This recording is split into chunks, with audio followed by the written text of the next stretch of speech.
matters the order I of mean, their in. that's essentially what you're saying. Like, if you just have access to some form of education, then that means No, no, that no. I mean, you have access to more education than anyone in human history, and that you have any book you want to read, you can trivially get access to for free.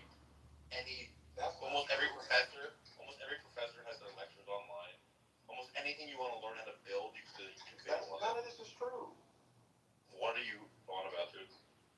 So, like, I try That's to access to get books all the information, time not online. education. I try to get books all the time online that I can't get access to, and I have to go buy the book. What the fuck are you talking about?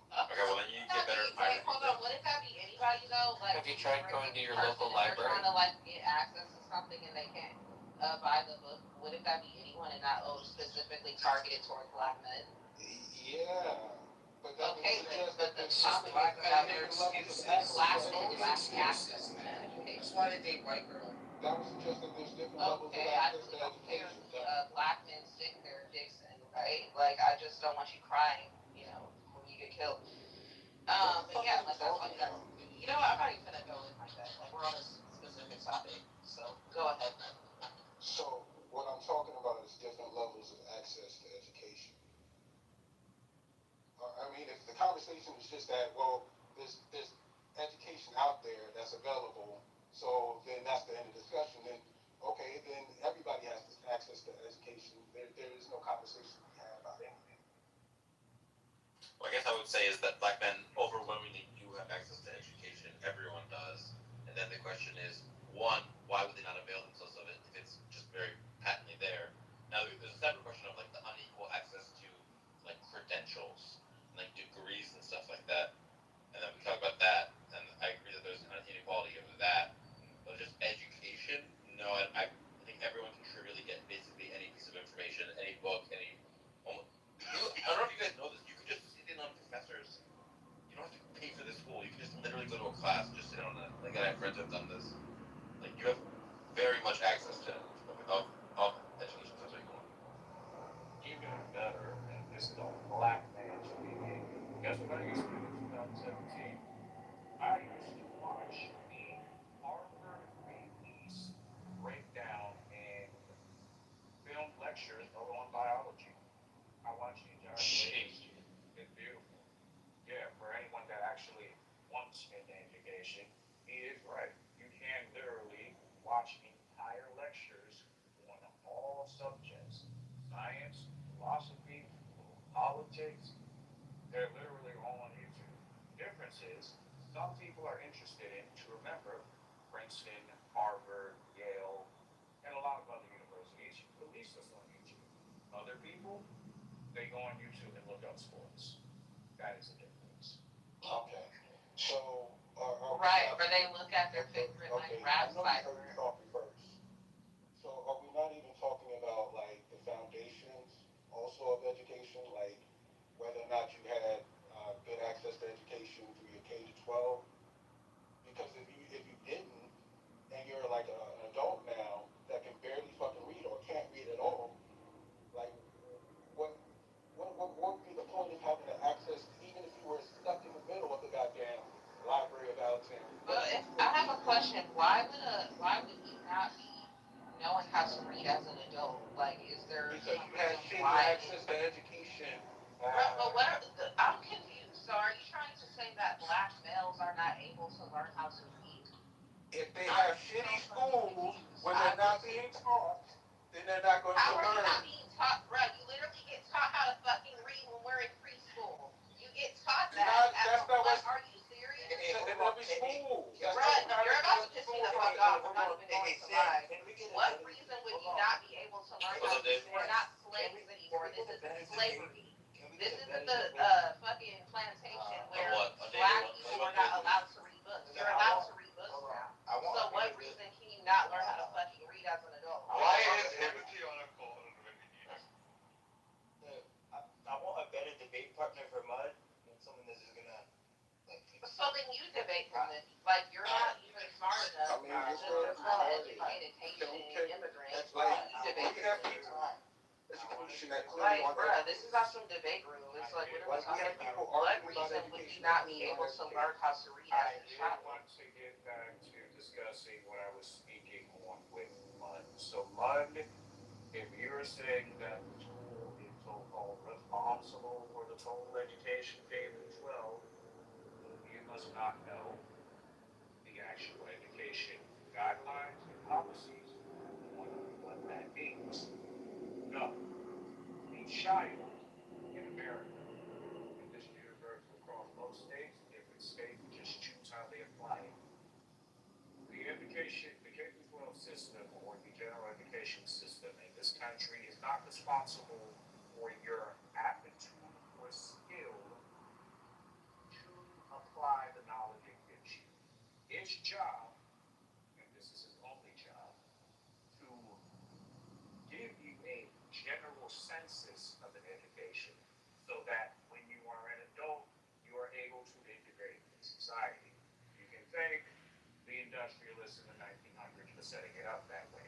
I don't think it's a great system. This is what the fuck we got, though. It is not the school's job to make sure that you can read. It is the school's job to make sure that you have the ability to learn how to. Not that you're great at it, not that you actually know what the word mean. That is not his job. That is not the curriculum's job. That is the teacher's job. Now, if you have a bad teacher, that is something you have Is it the janitor's job? It could be the janitor's job, but I'm not talking about that either. Yeah, it is the teacher's job to portray the curriculum so that the children understand it. The education system is. How about the PTA meetings? Do you think those matter? So your argument is that the education. What's the difference between teaching you something and like allowing you to be taught? Conversation. He's allowed that to go. He's saying that the educational system is not responsible for the education. That's Because I will reiterate, understand and only listen to the words, feel nothing about the words.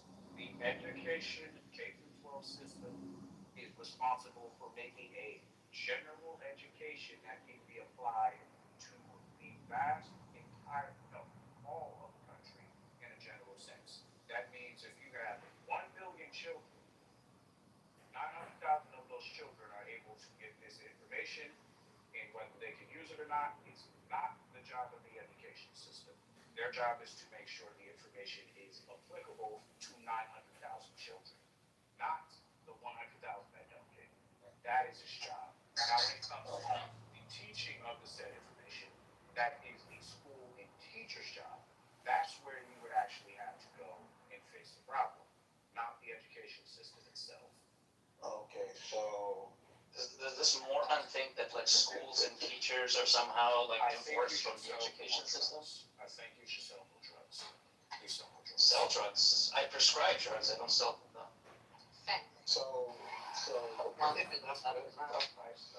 to make sure I'm understanding, like you said, you're saying that the schools and teachers are separate from the education system, and in arguing about access to education,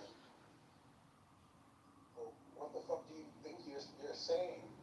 If you're saying He wasn't saying very much. Just like words, feel nothing about the word. I know, sir, are you Like he said stupid things like, well, the education system, there's a difference between that and the I teachers didn't and say the there was a schools. difference. I never said Yes, you did. No, I didn't. Yes, you did, you fucking stupid idiot. Okay, well, but I have a question. So I have a question. Why wouldn't a child have access to learn to read in school? Because that's something about adults. That's the So you're saying that because we're talking, the title is about black guys lacking education, right? So are you saying that the teachers in school are like specifically teaching all the other kids in the same class as the black ones? I'm saying that there are different schools. One school is actually nice way to come up between Let's hear it. I'm asking my question. I don't know why y'all are like this. one school is funded. They actually have like good staff that are actually doing the job. Another school is underfunded. They have terrible staff that are not doing the job. That sounds like. Okay, I get that. They're getting an education. The kids that are going to the bad school are not getting an education. Yeah, they That are. is what we're talking about. Okay, that's completely fine, but my question.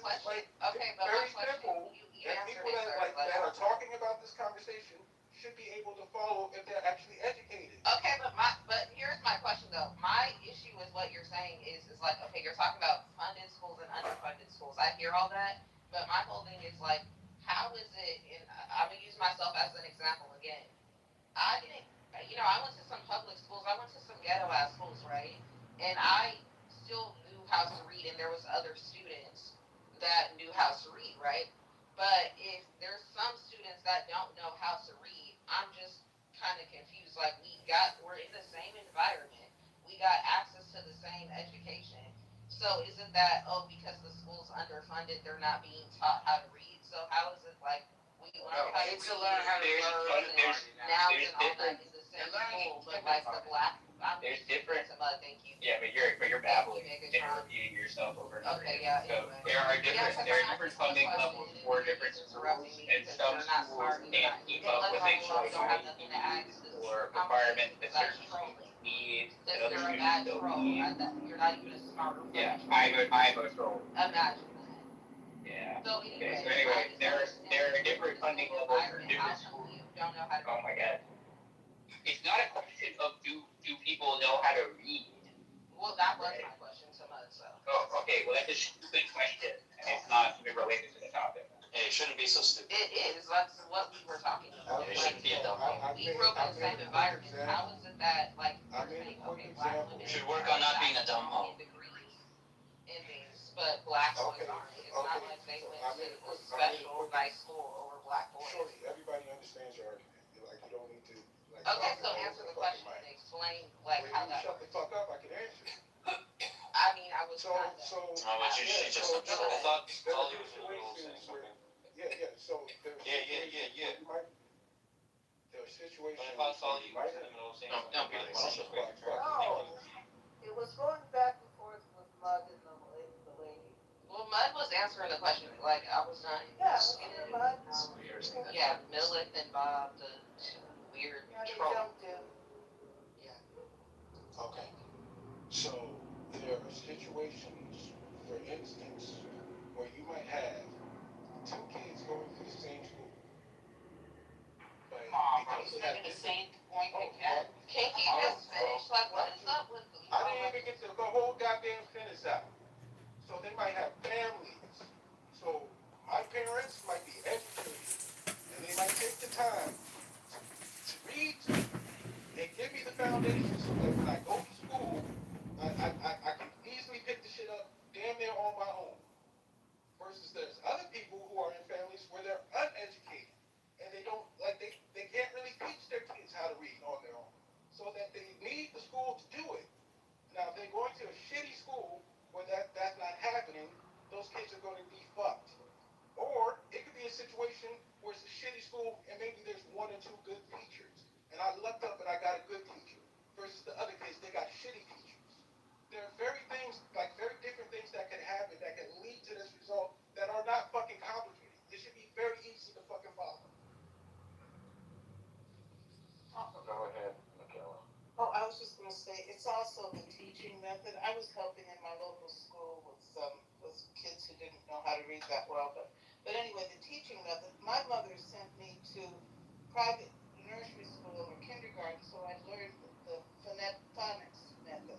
And I've witnessed the methods they're using. They tried to train me in my local grade school to help a kid in third grade who was behind the other kids, and it was just gobbledygook to me. It was not phonics, and I think that kids, and my niece never learned to read until she was an adult. She begged it, and she went to the class of phonics at the local junior college, and she learned to read. So the kids who don't have parents at home, reading with them and having books, and then they go to school and they're taught some gobbledygook method. That's the latest fad in education. They're going to suffer more. I agree with Muddy, but I think it's the methods of the teacher. You don't have to be some excellent teacher. You have to be just using the right method. Why can't people just go on YouTube and learn how to read just from, like, I'm sure there's a phonics on YouTube. Up to new views and living moments they would never forget. I've said it once. Video that you just watch it right now. Yeah, if I could add to that. That's no, you can't add to that. The reason that this is like, we need to be clear about what we mean by access to education here, because yeah, you do have access to like educational materials materials on the internet. You need to know what to look for first off, but then also like I assume this is about like higher education. You know, that the idea is that we're talking about the type of education that gets you prepared for a job or something. You know, that makes you economically competitive. I also think that you can basically learn most educational stuff online, unless you're fancy. You can get the credentials on it, but you can get if you want to get that online too now. They have learning books. I understand, but you know, you can do it, but you have to know what to look for. And so, you know, there's a lot of slop out there. There's a lot of stuff out there that like you might think, oh, I'm gonna learn how to do this by fucking, you know, there's a lot of scammers out there too. I'm gonna teach you how to like run a business, make a lot of money, and they're just pyramid scheme scammers. People say this kind of shit, but I bet none of you would want to drive over a bridge built by some autodidacts. You can find those up in the hill country if you want. They have Right, comics. that's true as well.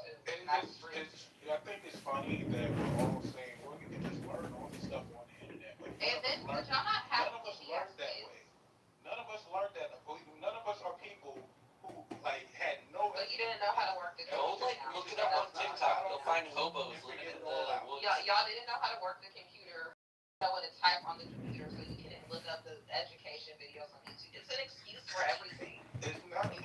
We got You libraries. didn't even need cable for PBS Kids. What They the was fuck is teaching you going how. on? Okay, so like, None of you learned like this. None of you are people in school and just got on Google and figured it all out. Well, I've definitely learned. I've definitely learned some things by researching myself on resources from the internet. I've definitely learned a bunch of stuff that way. But again, it's like I can't go get like a job at the phone. No, obviously, I'm not saying that's how I learned ever. No, I'm not saying that. You just have to be very explicit with these really stupid people about what you're saying. Website called Starfall, and it was basically like games, the educational games. We had ABC Mouse. Now we have the leapfrog. Okay, like were you learning how to spell stuff? There was so many different ways to like literally learn. Like Right. So yeah, everybody has access to education because it's YouTube and leapfrog out there. I'm just giving examples. Use leapfrog toys. This is torturing what's meant by access to education. And the whole point is that what's meant by that is like economically viable education, right? That gets you a job. okay, so there's a part of the conversation. I don't like when people mask their shit talking and their toxicity with like an honest critique of society. Like if we're looking at American children, no matter their race, on average, American children do not have comprehension skills. Period. On average, American children are bad at math. Like American children's educational outcomes are bad, and it's not even necessarily the children's fault. One part of it is actually one dude just testified in front of Congress a few months ago. He's an educator, he's a doctor, and he was talking about how technology is actually making our kids dumber. The more you implement technology in schools, the more distractions there are. And it's not even about distractions, it's just about how the human brain has been optimized through like natural selection to learn.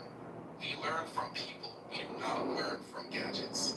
And this whole entire COVID remote learning thing, we do not learn from technology well. Technology can assist human learning, but when technology is a primary, 2/3 of all educational outcomes are set on the family life outside of the home.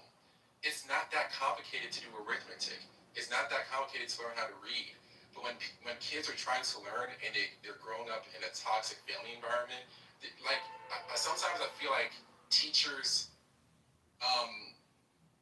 are stuck between a rock and a hard place because the educational outcomes of American children aren't even their fault, even though the teachers aren't perfect. Even if we had perfect teachers, the outcomes would still be bad because our families are fucked up. The kids don't have time to learn because the families are fucked up. They don't have the discipline being enforced upon them. There's so many things that are out of alignment in the American society. It's way bigger than black boys don't know how to read. Who the fuck knows how to read? even when the girls are And also graduating, go ahead. public school teachers are also living on like subsistence wages. Like they're not paid very well. No, like this is a civilization. This is bigger than just bringing up a stat about black men to make them look bad. This is an everybody problem. This isn't, except for Asian, Indian, and Nigerian children, this is an everybody problem when it comes to education. Just because we don't have the same type of social structures that support children anymore. The technology is making kids dumber. Every single thing in society, since a child is born in 2026, 2025, is trying to He is an accelerationist. He claims that young African American man claims he is a stormtrooper and other horrible things. We're gonna move to a different room. Can't stand listening to that bullshit. She keep calling me right now. I'm on club. Oh, call you, girl. Leave me alone. I'm gonna call you out, man. Hold on, bro. Let me pick up this call, bro.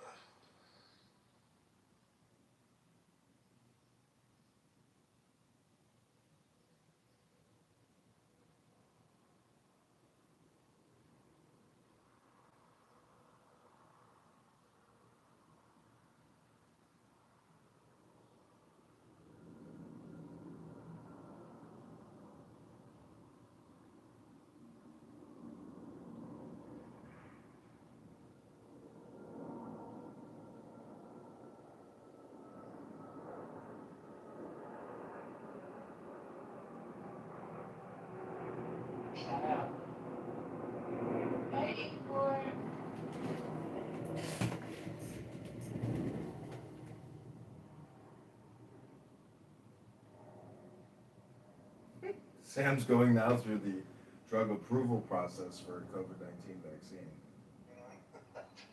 Is this, are you trying to get your teacher's credentials or? Yeah, I'm going to be starting a credential master's program in the fall, actually this summer. I have decided between there's either the local PSU that I got accepted into, and there's a smaller private school that's actually kind of impressed with that I'm moving towards.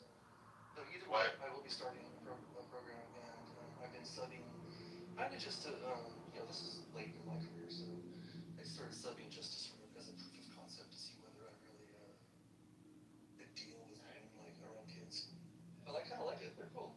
What made you decide to go into teaching? I had always wanted to, like when I was in university, and sort of intended to become a math teacher or some kind of teacher. And then I did it partly because my favorite teachers always had cool stories to tell, often about the work they did and stuff and different jobs. And I sort of wanted that, and so I started doing different things, did a bunch of kind of interesting, fun travel things for a while, and then I started working. And then it just, I don't know, several times in the last decades, I could actually look back because I took a test. I started applying for a program, then I got another job. I would often get reinvigorated about doing this like in between jobs and stuff, and then I would end up getting another job. Like, okay, well, let's do this for now. And then, anyways, maybe too much time has slipped by, but this is also a good time because both my kids are kind of all finishing up their public education experience. They don't want me teaching at the schools they're at, so but yeah, this is really good timing. I'm definitely older, but the reception has been very good from students and from teachers. It's been a very welcoming experience so far, which was a little surprised by. You're in a geometry class trying to figure out if something's truly worthy or you're coming to an axiom about teaching. Interesting. Yeah, it's all about proving things. Yeah. With what you know. Alright, so let me welcome everybody to the room. This is the Scientific Discourse Club. Many of you I see are not members of the club. I encourage you to be members. If you have access to like educational materials on the internet, you need to know what to look for first off. For administrators, once, I'll say it again. Do not. Yeah, very interesting. Okay. So, yeah, so we have 4 administrators in the club. Myself, I'm a chemist. Ben is a jack of all trades, master of all, mainly electrical engineering, physics, and things like that. John Malencron is a physicist, and a retired professor of physics, and Andy, who is an engineer and does engineering stuff. So, master of all. So we do have this time slot. It's 9:30 Pacific, 12:30 Eastern, as a standing time slot on Fridays for our rooms, and we kind of rotate between the 4 of us as to whoever wants to do it says, hey, I'm going to take the room this week. But also in the middle of the week, we have just random rooms, pop-up rooms, etc. So follow us, and we'd love to have you in our rooms. Before we start, hi Andy, how are you? Hey Sam, doing great. Thanks. Hi Ben, welcome to the stage. Hey man, how you doing? We've got always lots of new and exciting things, but yeah, nothing right now. Right now, I look like a ghostbuster because I'm about to go clean my neighbour's digger and I'm putting on a backpack vacuum cleaner, and it looks so much like Ghostbusters backpack that it's actually got Ghostbusters stickers on it. So I'm tempted to crack out the theme tune as well. Yeah, make sure you don't cross the beams. Yeah, I'll try not to cross the beams. That is the key. Yeah.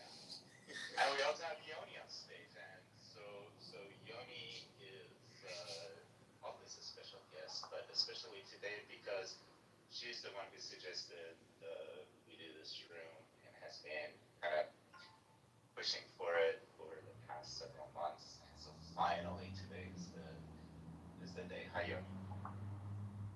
Sam, thank you so much for putting the room, and I can't tell you how excited I am. I know that's silly, but it's true. Well, let's see if we can keep your excitement through the.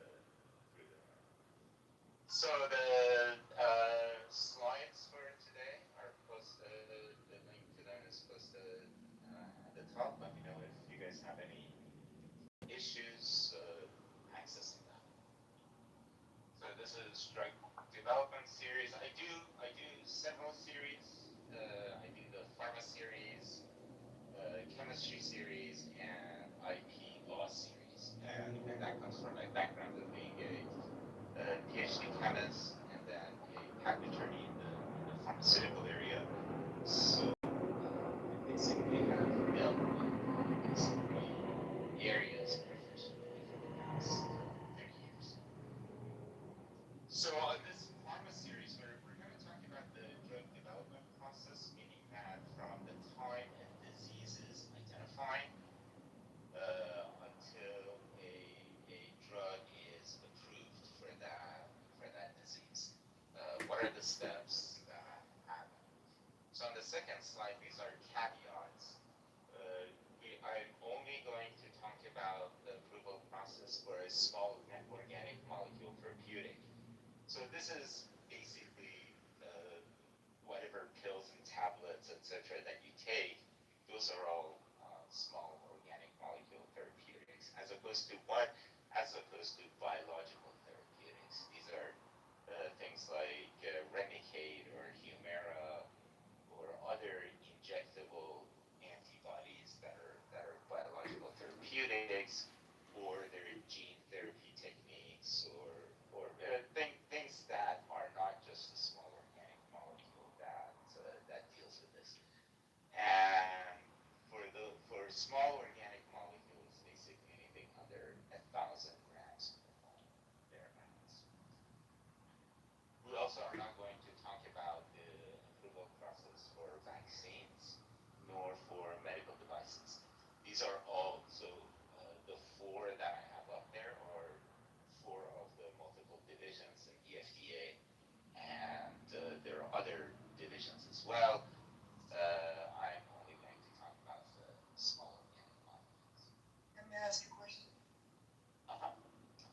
topic on social media right now is peptides. Do peptides fall under either of those? Those are biological. Okay, thank you. Yeah, sure. So on the third slide, I have this cartoon of inside the cell, and this is called the signal transduction pathway in the cell. So basically, what we have receptors on our cell walls, and these receptors interact with a molecule. That molecule could be a molecule that your body generates, like adrenaline or insulin or any of the other hormones uh, or mediators in the body. And so, or it could be an external one, like a toxin from a bacterium or a biological that you inhale, etc. So this molecule binds to the receptor, and what the receptor has two components to it. One is actually three. One is outside of the cell, one is inside of the cell, and one is within the wall of the cell. So when the substrate binds to the receptor, it causes a change in the structure of the protein inside of the cell. And by doing that, that opens up a reactive side of the protein that causes a reaction to take place. A goes to B. Then there's another protein that causes the reaction of conversion of B to C, another one C to D, and then D interacts with a nuclear receptor now, and that causes a mechanism inside the nucleus that causes DNA to be transcribed into RNA. RNA comes out of the nucleus, and then the RNA is converted or translated to a protein, and that protein goes ahead and does some functions inside of the cell. Some does a reaction, whatever. This is how a normal body functions, a normal cell in the body functions. And so what is a disease?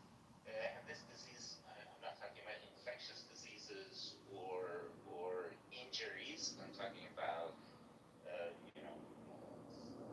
other diseases like diabetes or cancer, etc. Disease is a disruption in the signal transduction pathway, meaning that at some point B doesn't go to C. It could be that the process is completely truncated, or it could be that B goes to X, and that causes another signal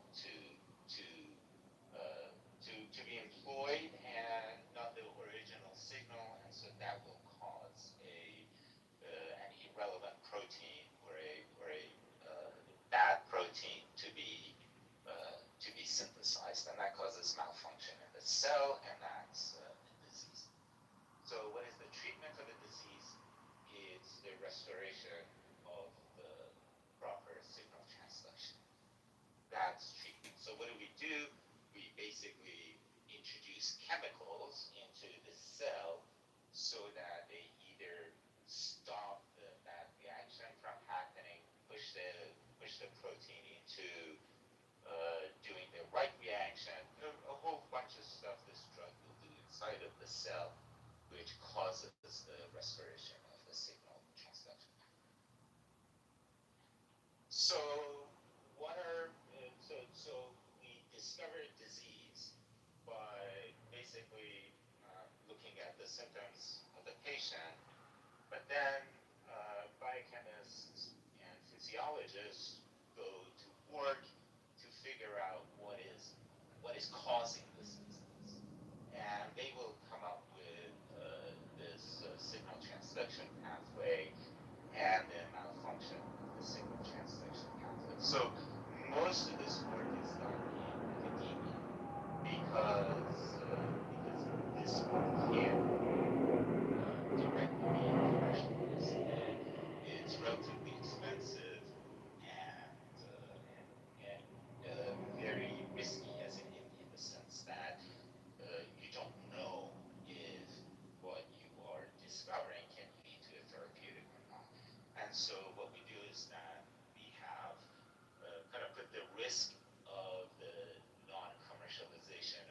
discovery onto the federal government, on the taxpayers, because this is something that ultimately the taxpayers are going to benefit from it.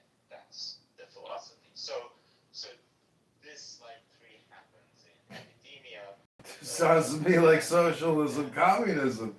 Government's paying for everything that people need, huh? Even though they didn't know they needed it.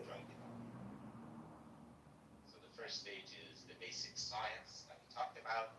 That's identifying the target proteins, meaning that the activity of which protein are we going to change, or say modulate the activity of the protein. Which protein? Yes. Go ahead. For those who might be listening later that aren't chemists or in this field, I think there's a big misnomer when you said we introduce chemicals to the body, and people are like, oh, you shouldn't do that. But for them to understand that the entire body is a complex chemical reaction. So that's not a bad word. And also when you said academia does this, which indicates, I guess, in this case, that doctors aren't involved, that you don't want doctors involved. You wanted academia and the PhDs instead. So I think that's where people might listen to this that don't have that awareness and say, oh, it's just, this is the bad people talking. This is what, you know what I'm saying? Yeah, so in the sense of chemicals, water is a chemical, salt is a chemical, right? And so anything that exists as a matter is a chemical. So maybe I should have used the word compound. That would have sounded better, but all compounds are chemical. So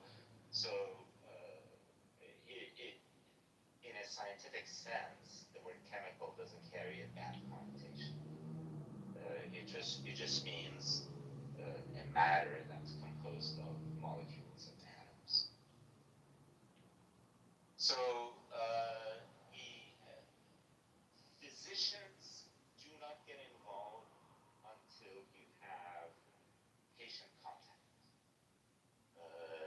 And if a physician is involved in anything before that, they're basically using their MD as a PhD. That is, they're not practicing medicine; they're practicing basic science. And so we won't see physicians in drug development until we get to clinical trials. So the first step is basic science, which is, as I said, identify target proteins. We talked about that in slide 3. Second step is what we do in the lab. In the chemistry section of a pharma company. So pharma companies usually have two main divisions. One is chemistry, the other one's biology.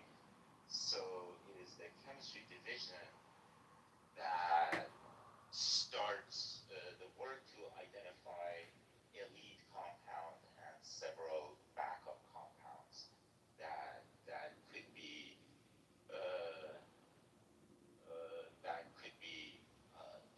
the marketed drug at the end.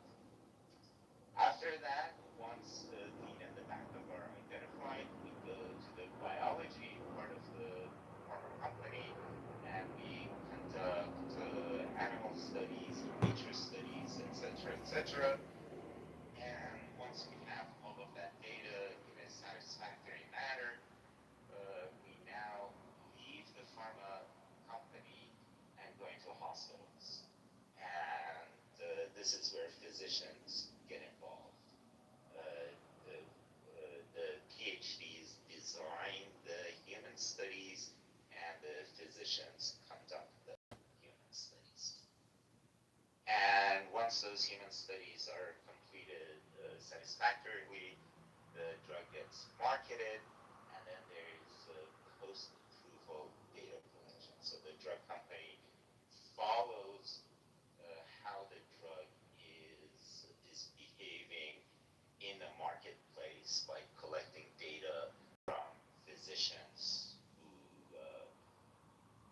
who prescribe that. So when I started taking Humira, it was shortly after the approval of Humira, and so I was part of that post-approval study, meaning that my GI doctor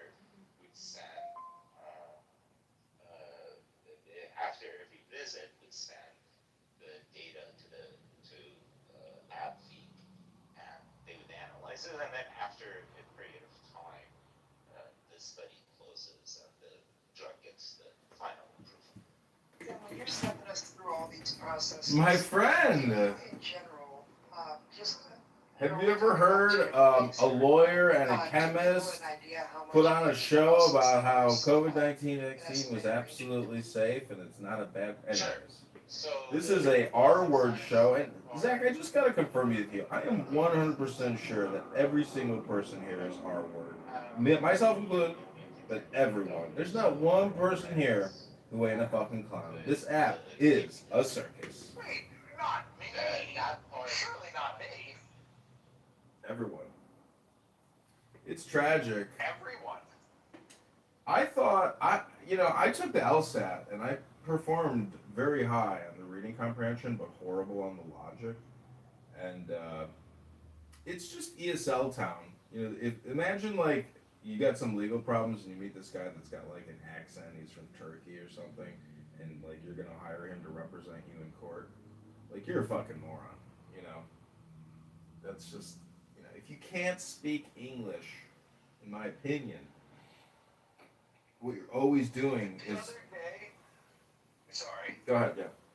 Well, I was just gonna tell you, the other day I went to the dentist for a teeth cleaning, and as they were leading me past the cleaning, there's different rooms where you sit in the chair and you get your teeth cleaned.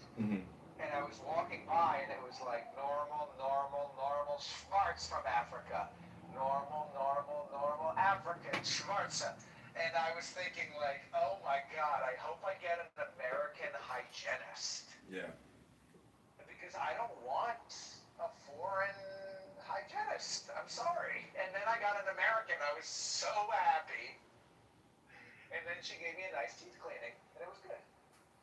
My hygienist was from Ukraine, and she was asking me, she's like, so what kind of girls are you into? Like, are you single? Oh my God. And she's like, I have a friend, I can set you up with her. And I was like, oh, I'll be all right. I appreciate it, And so then I see her on Bumble, and she's like a single mom, and she's like in great shape. And she was such a good hygienist because she was like a power lifter, like that does that CrossFit.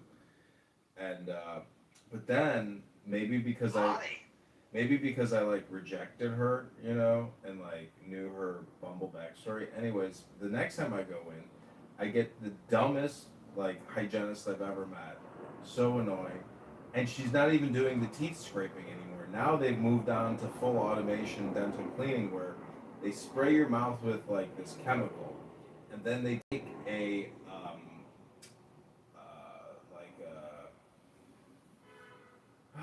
like a micro rapid vibrating, cleaner, and then they clean the spray off to confirm they cleaned the area. But it's not like a true, scaling. So I've seen that. They make your mouth purple and then they take the purple away. yeah, and they're like, how did you like our new procedure? I'm like, I didn't like it, and I don't want to do this, and I'm never coming back here again because, Give me the hot Ukrainian. Yeah, give me the fucking. But see, the thing, I wonder if the Ukrainian requested that she not clean my teeth because she found me so, disagreeable.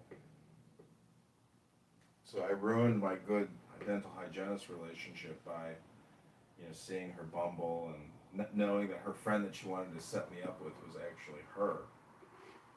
Anyways. That's nice to be hit on by a hot Ukrainian dentist. She was not hot. She was like a 50-year-old woman. Oh, I see. She was not hot. I missed the part of that story. She wasn't like some 26-year-old recent dental hygienist graduate. She was like a 50-year-old, war-torn single mother. She was like a marm. Anyways, welcome to HAP. There are two ways to say the acronym highly annoying people or highly argumentative people, but we have found annoying people are argumentative and very argumentative people are also extremely annoying. Therefore, there is no difference between annoying or argumentative. There is only HAP. If you find yourself being a HAP more than you should be, well, this is your wake-up call to stop being a HAP. If you have a lesbian who gave you $120 or a grandmother that gave you $200, but her fingers are too brittle to whittle those sticks, well, just put a video in front of that fucker. and say, watch this video. Can't do it? Too bad. You paid. Sometimes you win, sometimes you lose. Sometimes you're the bug, sometimes you're the windshield. And today I need you to keep working on that basket. Get to work. Anyways, I want to say I was dying laughing the other day. I heard Pepe screaming at a certain particular group of people that claim that they are a certain color. It's kind of ridiculous when a human claims that their whole identity is a color. And so, if melatonin density happens to reflect light at a higher, like spectral degree, well, that's not who you are, And so we have an education problem, an enlightenment problem, a philosophy problem. We don't have a racial identity problem. That's their politic. And so when Pepe said "zip it, chimp," I couldn't stop laughing. I was like, isn't it funny that you got this little midget of a man screaming at an African American saying "zip it, chimp"? Because, like, imagine if you're running a business, and your office turns into a clubhouse room, and the manager just screams out "zip it, chimp," and like, okay, and they're like, okay, that's racist. I'm gonna sue you. So then they get an attorney, take you to court for saying "zip it, chimp," in an at-will state, and then they bankrupt you, because you said "zip it, chimp." So you just gotta be really careful about your thoughts and your words, because every word has a ramification. And I just gotta say, like, a lot of people there's just really high-level R words on Clubhouse that are very high-level R word because they're. Well, that's what I was gonna ask you. Who do you think? Because I have an answer. I have a new answer that you're not gonna be surprised by, but it might not be the first name you think of. But who do you think is the biggest R word, C word, CHIMP word? Who is the biggest CHIMP on the app? I really don't know. There's so many, but It's gotta be concrete. see, honestly, like, That guy is so stupid. he's horrible. But I have heard him say things that had me absolutely You've heard him dying. say smart things? No, not smart, but like making fun of and mocking and roasting people things. He has a sense of humor, is what you're saying. He Yes. can be funny. Dude, Okay. and I'm telling. He is R-word. He is Oh, clearly full.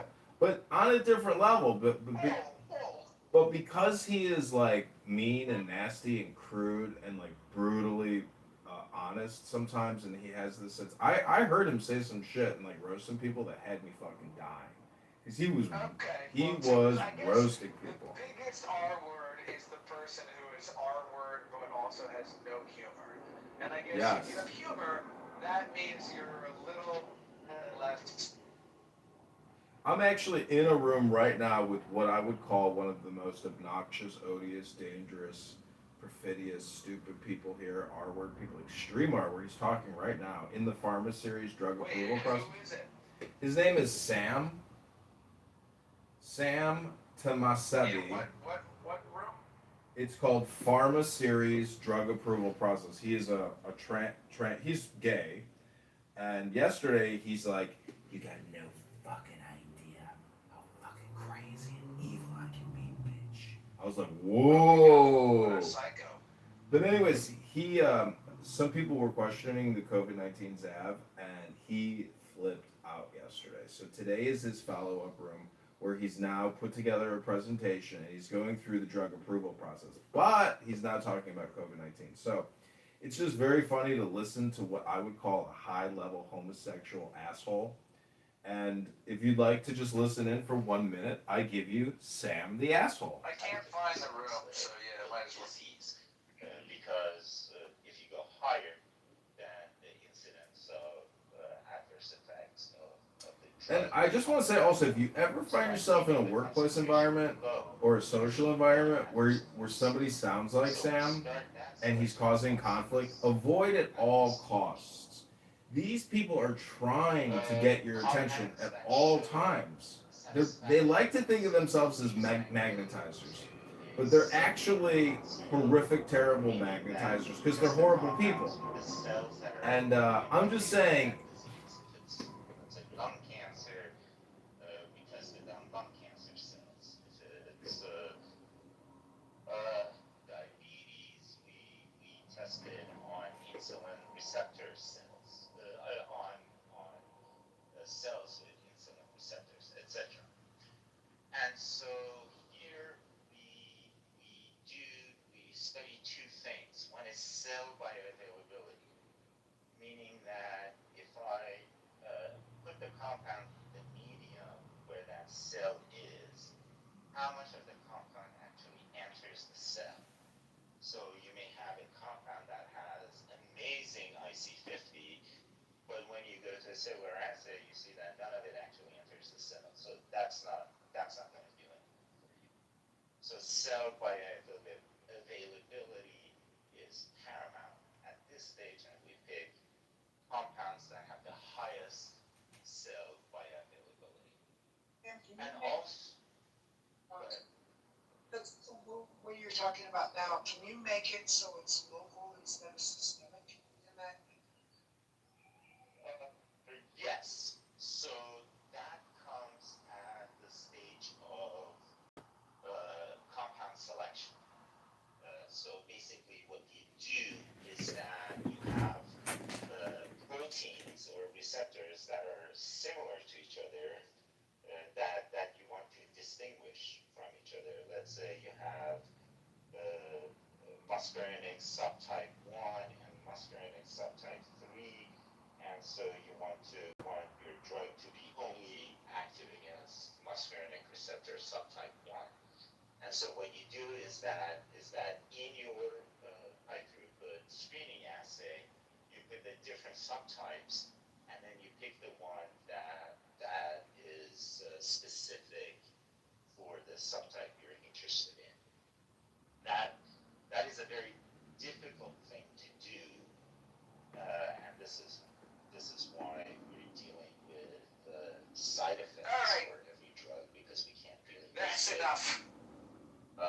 That selected.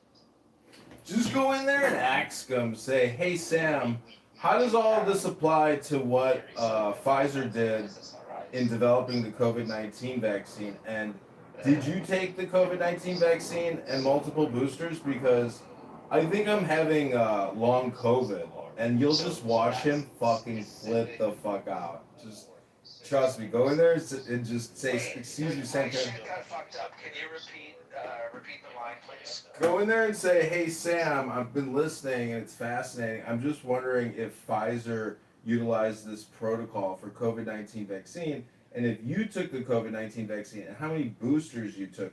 Because I think, and then go in there and say, and I think on my third booster, that's when I got long COVID. And you'll just watch him fucking, his head will explode like a firework. I wouldn't be surprised if he immediately kicks you, but it will be very funny. Very funny. Gives us in the cell 50% greater activity, or gets us 50% closer to the goal of treatment, whatever that may be. So here we select compounds that have really high bioavailability and really low EC50s. Yesterday he said he was an attorney and he was screaming, I'm a lawyer, I'm a lawyer. Today he introduces the room, he says, I'm a chemist. And so yesterday, he went from being a lawyer yesterday to being a chemist today. Stability and cure. So on the solubility, but then you're lower. Well, yeah, can I ask a question really quick? Do you think, everything that you're saying is very interesting. I'm just wondering, do you think that Pfizer took all this into account when they were creating their vaccine? I'm wondering if did you take any of the booster shots?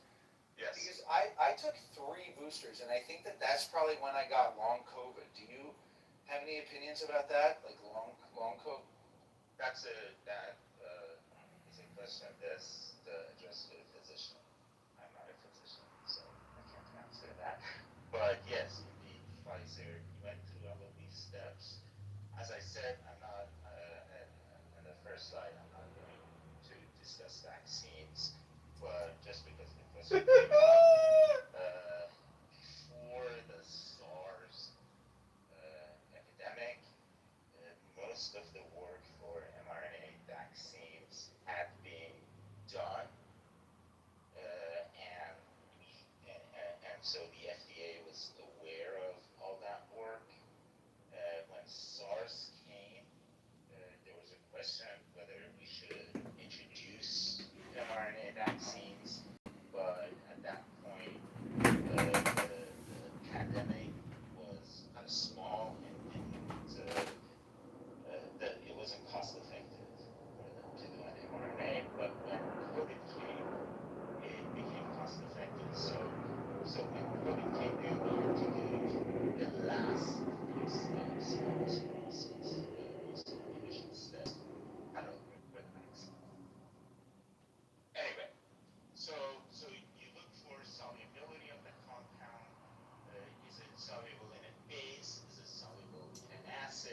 soluble in an acid, then you're going to formulate it, meaning combine it. All right. Well, that was very disappointing.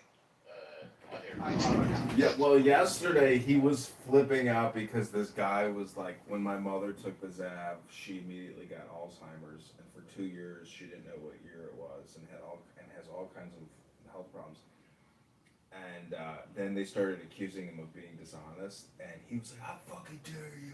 It's my fucking mother, you fucking pieces of shit. You think I'm coming here and making shit up? Fuck yeah, fuck yeah!" Like it was so crazy. And anyways, I'm just You saying. think he was being sincere? Yes, 100%. And these people are just like they eat COVID-19 Zab candy, like they think it's candy. And so I was in another room and I was like, could I actually prove to you that the COVID-19 Zab was ineffective and a detriment to every person who took it? And but the only way I can do that is if I mock you. So as he was like giving this lecture about the Zav and how safe it is and how all the statistics prove that there's just a little inflammation, a little bruising, and that's it. And so I was like saying, anyways, I was just mocking him in my English accent, and I was dying laughing because I was like, it really proves that like that everybody's just fooled, and programmed. And but that vaccini. Oh, this is what I was calling them. I called them vaccinis. Like, and I was creating rooms called "How Dare You Question My Vaccini." So that's like the mockery.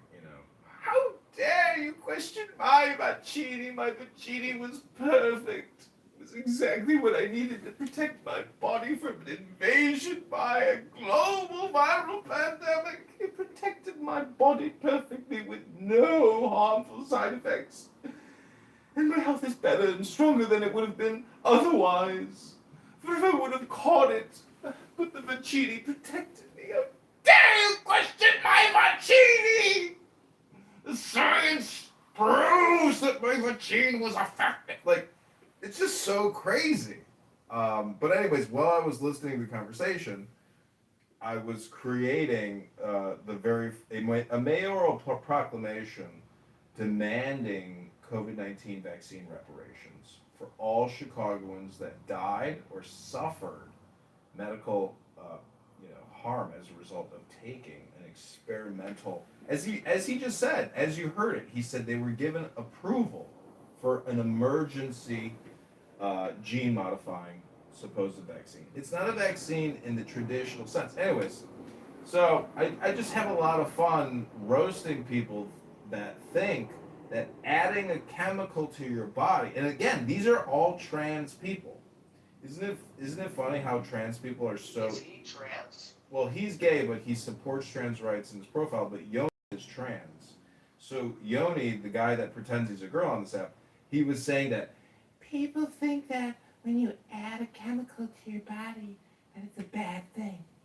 But the body is one huge chemical, and so it's not a bad thing to add a chemical to a chemical. Like, that's their logic. That's what he said. Yeah, yes. So anyways, that's why I say it's a super high level R word room. And so actually what we have here is the cult of vaccines. And there's overlay with the LGBTQ cult, the BLM cult, every civil right cult movement there's ever been. What do you think about transhumanism? Any man that... Are you familiar with this concept? Well, like saying that we're going to become Borgs? Yeah, basically saying that we're going to become like, who's kind of a transhumanist is River/Liberty. Yeah. Is kind of like a transhumanist and is a transhuman also. Yeah. I made that joke the other day. Well, it goes against nature. That's the problem. Is these people are trying to supersede nature. Yeah. Exactly. And rewilding it. Yeah. They're trying to violate natural law. They want to invert natural law because they don't like the situation. They actually don't like nature. And in the... Did you... Yeah. Sorry, I don't mean to talk over you, but have I talked to you about the book Ishmael the Gorilla? Yeah, like every time we ever talk about books, FYI. I know it's a joke at this point. Oh, okay, good. Thank But I God. love that book because it was the first book that made the distinction between living in the hand of God and kind of Taoism, kind of close to nature, or being God. And I think that a lot of the COVID and the woke and the transgender and the cut your dick off and it's all just attempts at like playing God. And they want to play God. Yeah, well, Instead, you should do Taoism. what's the opposite of good? Dog. No, evil. Evil. Oh. Evil. So what they're really doing is trying to bring evil into the natural world. That's all it is. Right. I mean, the definition of evil would be something that inverts nature. It's mutilation. It's mutilation. These people are mentally ill mutants, and they're perfect for the Ummah because they will pay the jizz tax as long as they have the security of the Mohammedans. What I'm trying to say is that one of the more ancient books is called the Kabbalion. It's like a Hermetic mysticism book, and one of the axioms deals with gender, male and female. That those are two incontrovertible or two like definitive pillars of reality, which is really saying nothing more than yin and yang or black and white or opposites. And so the Kabbalion is not the Kabbalah. you could say it's part of the Kabbalah, but Kabbalion is a specific. It's a study of Hermetic philosophy of ancient Egypt and Greece. Yeah. About by the three initiates. Yep. You should try to read the book sometime. It's a book. You know what I heard a black girl on this app today say in Sam Rosen's room? She's like, they got these things called learning books. Did you hear the guy the other day who said, wait, what's fragility? What's the meaning? Fragility is like you're scared? That's what he said. He didn't know the word fragility. This guy in Sam's rooms is like, he's like, you got to be extremely detailed and totally literal with every sentence of these retards. Dude, this app is savage. I love it. My favorite yoga teacher, who doesn't teach anymore, but he was such a powerful influence on me. He is such an eloquent teacher. Mm. And the way he's so good with his words, he'll be like, I can't even imitate it, but he'll be like, take your right hand and put it behind your shoulder, or put your face in the ground, and your palm is on the small of your back, and now push your hips forward, and that's how you do it. He's like so clearly eloquent with everything that he says. Mm. That's how I try to be when I'm teaching driving. I'll say like, all right, now slow down, turn the signal on, we're going to turn to the right, so turn the wheel to the right. You got to be very clear. And yeah, that's how clear you have to be with the R words. You have to say, use your brain to consider the possibilities of what I'm presenting to you. There's this possibility, there's that possibility. Let's consider them both together. Now wait, slow down. Don't get excited. Let's keep considering. Now, what do you think about this?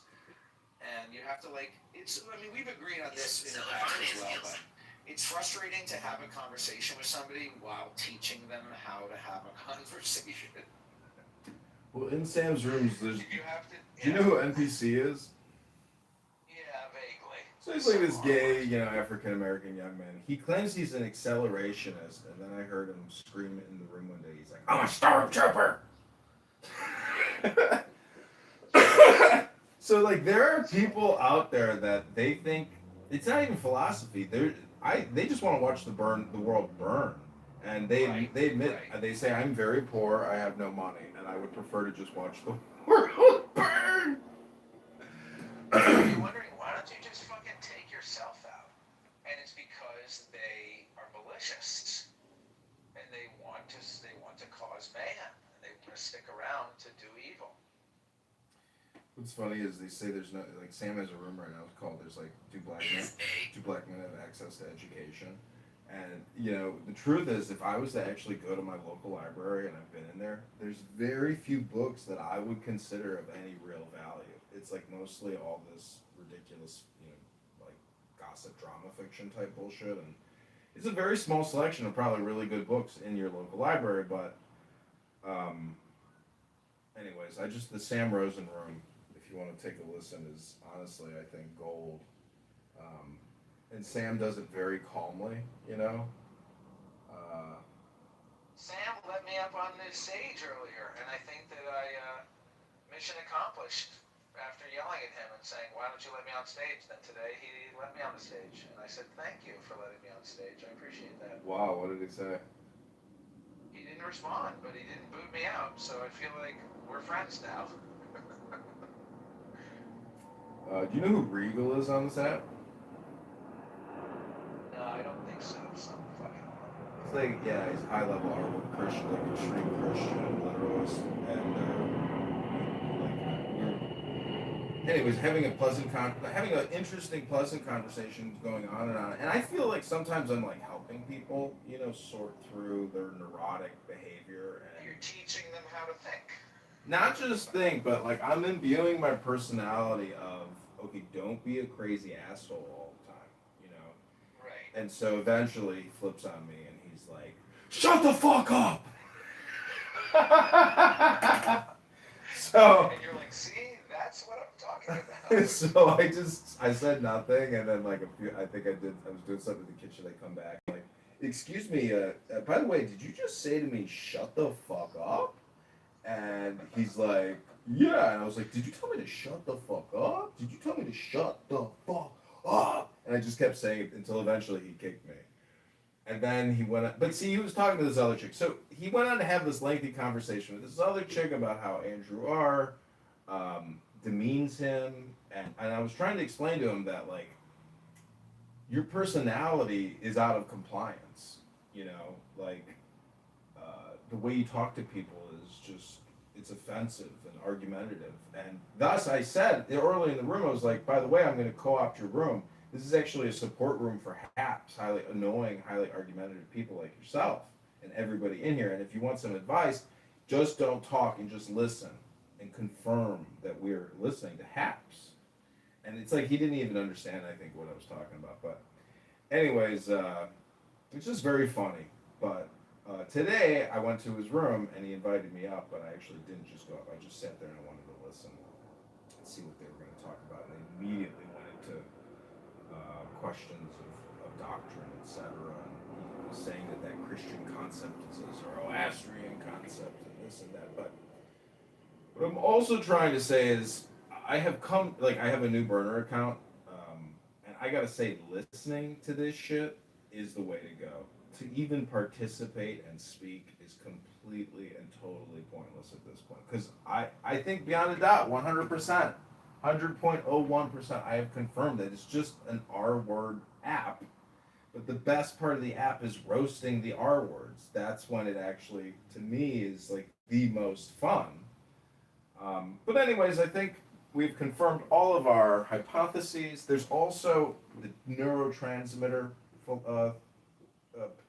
theory. There's also the sexual theory, I think, on this app that there's just many incels here, and if they get access to a woman, it's like the most exciting conversation of their month, even if it's Kitty. Yes, that's how the dating on the app is so. I mean, you know, you're the right age for this probably, but do you remember chat rooms? Like AOL Instant Messenger chat rooms or something? Yeah, like chat rooms, like from 20, 25 years ago or something. It was chat rooms. I heard about people using them, but I never personally used them. Oh, you've gotten more insane as you've gotten older. I've been consistently insane the entire time. But when you were younger, you were in the military or something, right? You had like a whole productive youth. Yeah, that's the crazy thing is I should be like very high level in Washington D.C. right now as like a colonel, but only my youth was the most productive and most most successful part of my life. Everything else has been downhill. I peaked in 2007. That was my peak moment in life, and everything has been downhill ever since. But I can't complain. I mean, how many people actually, get handed the set of keys to a building by Uncle Sam and says, "Would you like a monthly paycheck for the rest of your life?" I mean, it just never happens to people. I'm actually what everybody wants. I still don't really understand how this is working. Do you rent it out? No, I own the house. Because I get VA disability. Yeah. For mental disability? Well, Or what is I don't believe in talking about our health problems because You of don't want to HIPAA. dox yourself. No, I'm just saying that like HIPAA is. Do you know what HIPAA is? Health, I don't know what it stands for, but it's about privacy. The Health Insurance Privacy Act. Information privacy. Anyways, I'm just saying that like when I filed a complaint against my manager at the IRS, this black guy who took my initial complaint, he says, "Do you suffer from a disability?" And I said, "Yes." He goes, "What is that disability?" I said, "Well, Health Information Privacy Right Act. I prefer not to disclose to you my health condition as you're not a physician, as you just heard Sam say." And he's like, "Well, I gotta know. Is it physical or is it mental?" And I was like, "Well, I decline to answer your question." And he goes, "You gonna answer my question, motherfucker?" I was like, "Holy shit!" That's what he said. I'm not kidding you. I recorded it. He like fucking had. It was like a clubhouse, crash out. He created a crash. He had a motherfucking crash out over my, declined to comment, and I was just like, "This is like so. Life is so fucking crazy, dude." I was like, "This is so fucking crazy." That's hilarious.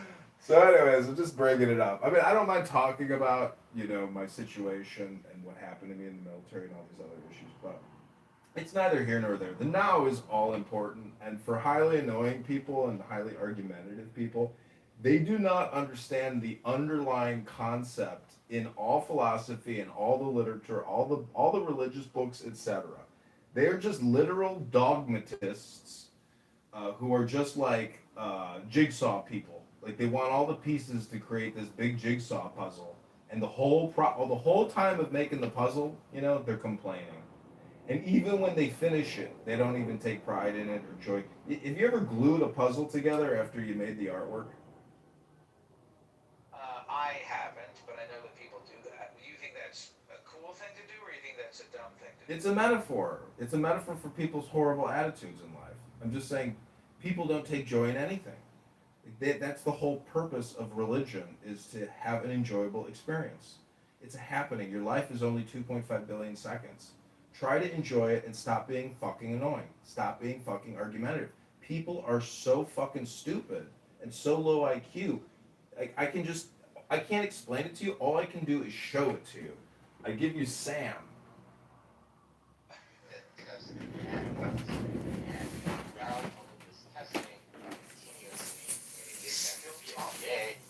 At the conclusion of every test, we send the results to them. We meet with them periodically to basically see if the preclinical trials are What going. is the bottom line here? If you could do it in one sentence, what's the bottom line? The bottom line is you should be quiet while I'm talking. And so we continuing reports to the FDA, and maybe based on the progress of these studies, the model for the study also changes, and so we kind of continuously change the studies that are being done in order to get the data that is best useful for the FDA approval. Now, I said we do the trials in animals, and again, out of those trials, what we get is good institute hand raising. Is that what I should be doing? Yeah, let me do that because we're getting riffraff on the ground. Would I be wrong to say that when you say what do we get, is something that we get, you mentioned that 40%. At that point, we're getting a 40% chance that it's going to work on humans, or No, that no, we're saying, no. It's kind of like, if a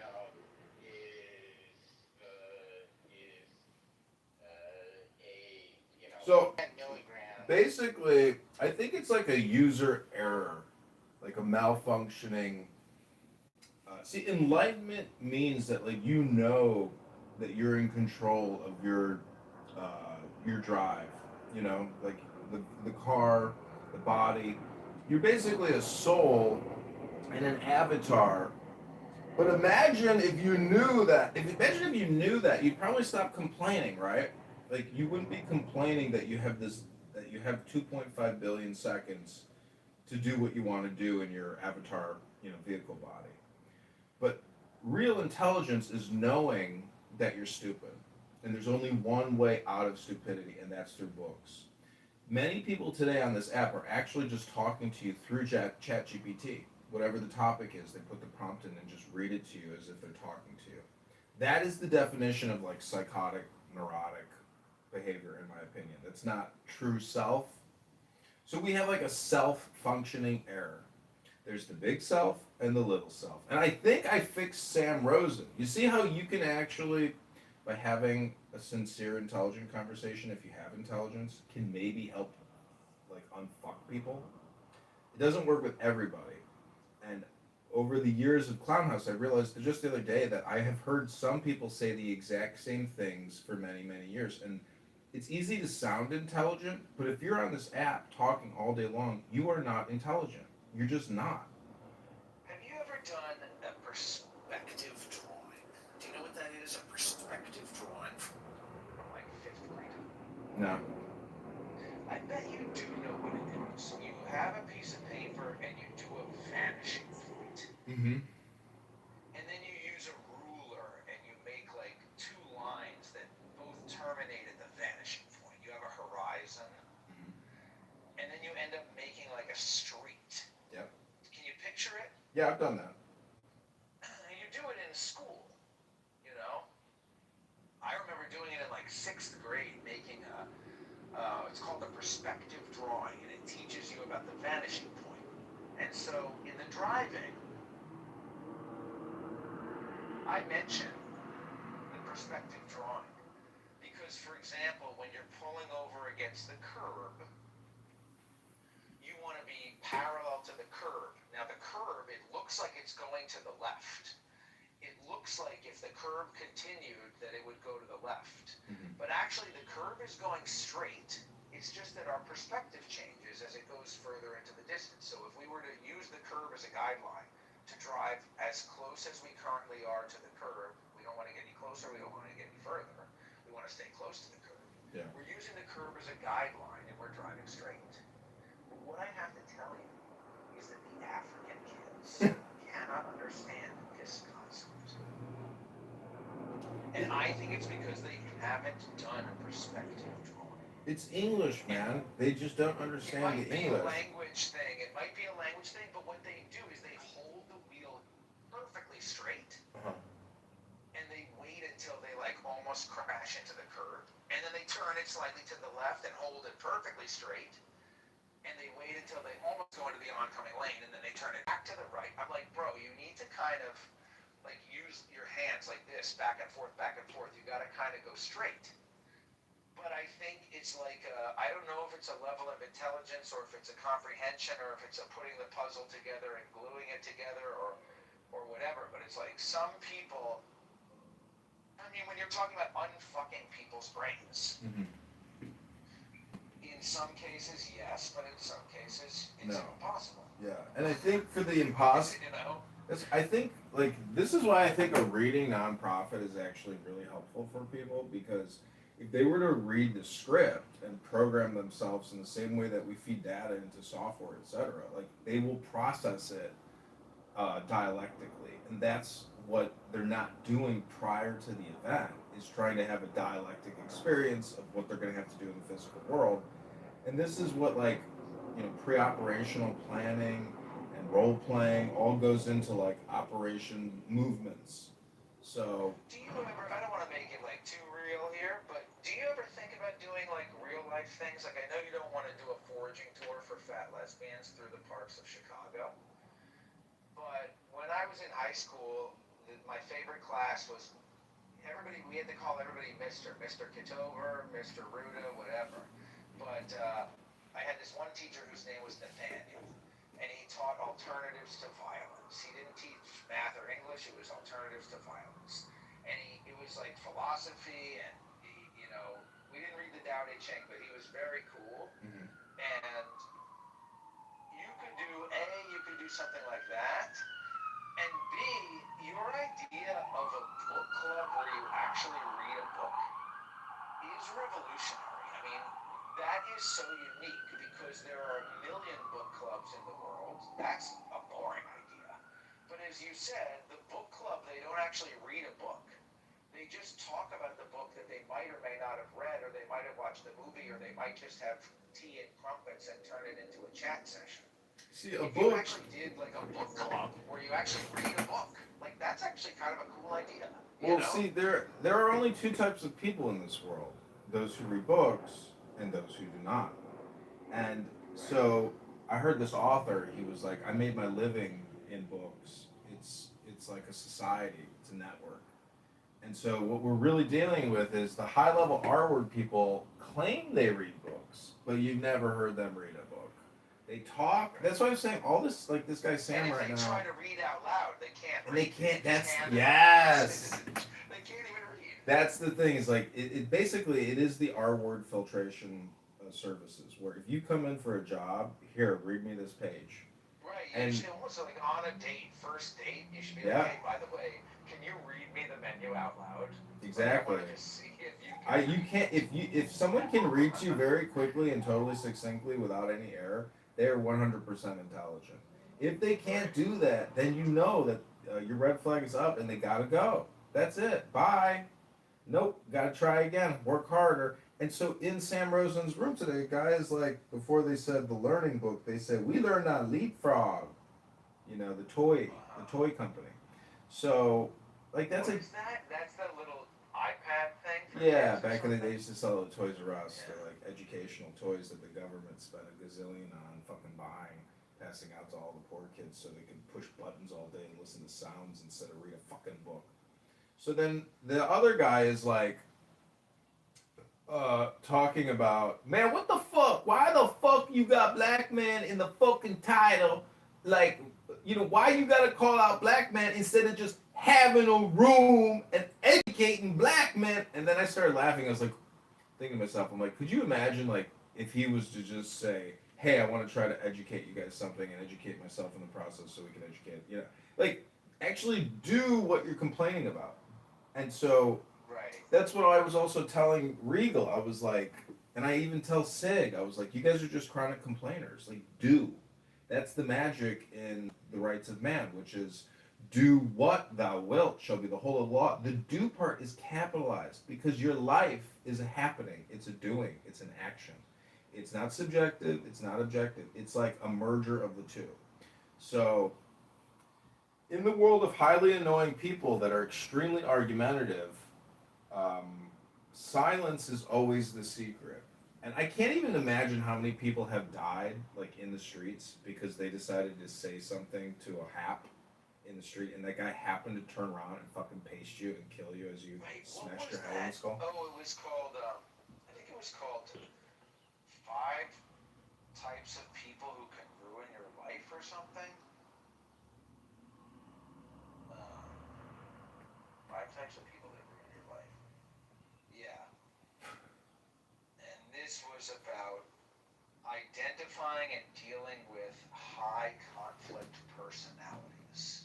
I think I might have told you this, but I read it when I was diagnosed with borderline personality disorder because it's talking about narcissists, borderline, paranoid, antisocial, and histrionic. Yeah. All of these crazy people. But he lumps them all together and calls them high conflict personalities. And even if you were hypothetically to be diagnosed with one of these personality disorders or whatever, if you simply strive to be a low conflict person, and you strive to avoid or at least navigate conflict peaceably, then you won't be a high conflict person. And for example, when I think of a high conflict person, I think of Dr. Jasmine, a good example. Or just anybody on Clubhouse. The majority of the average Clubhouse user is a high conflict personality.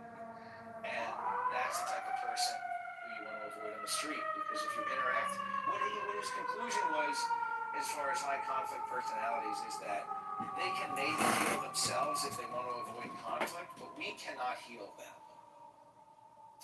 And so when you're talking about unfucking people, when you come into contact with a high conflict personality, like a raving madman on the street, you're not thinking about healing that person. You're thinking about avoiding that person. Yeah. Getting away from that person. Yeah. That's a crazy, crazy person. Like when you're on the highway and somebody's being crazy, you don't try to get into a conflict with them with your car. You just avoid them. See, like, this is where I think, you know, like MK Ultra. Have you ever seen Clockwork Orange, where they're drugging? Yeah, of course. Yeah, they're drugging him. Well, they're putting him in. He's making him watch the TV with his eyes open. Right. Supposedly they're doing LSD experimentation and putting acid in his eyes, and he's basically they're trying to program him. But I do, like, if I had a family, okay, and like I had meditation cushions, or let's say I owned a meditation center and I had a room full of meditation cushions, and people, you know, gathered for my meditation course where I would read poetry for an hour and pass a book around. It would be just like my clubhouse rooms, but in an actual real room with meditation cushions, and there would be no, you know, highly argumentative people and no highly annoying people. It's a personality disorder, like you said. So the thing is, you can't, when I say unfuck, you can't change these people's tone. You can't change their topics.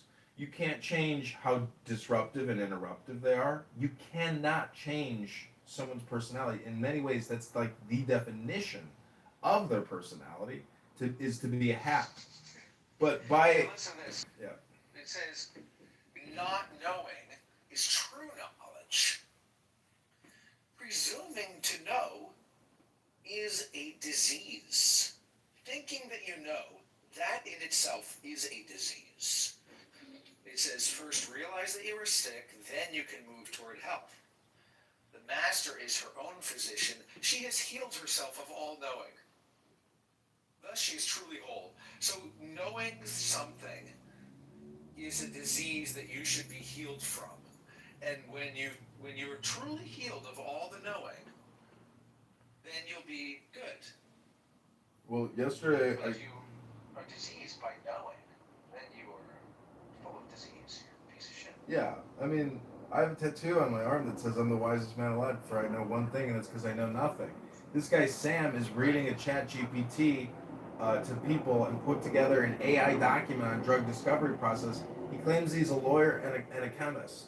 And he's got, you know, and he's anyways, what I'm trying to say is I called the hospital yesterday and I was like, hey, you know, can I make an appointment with a psychiatrist, or do I have to come to the walk-in clinic?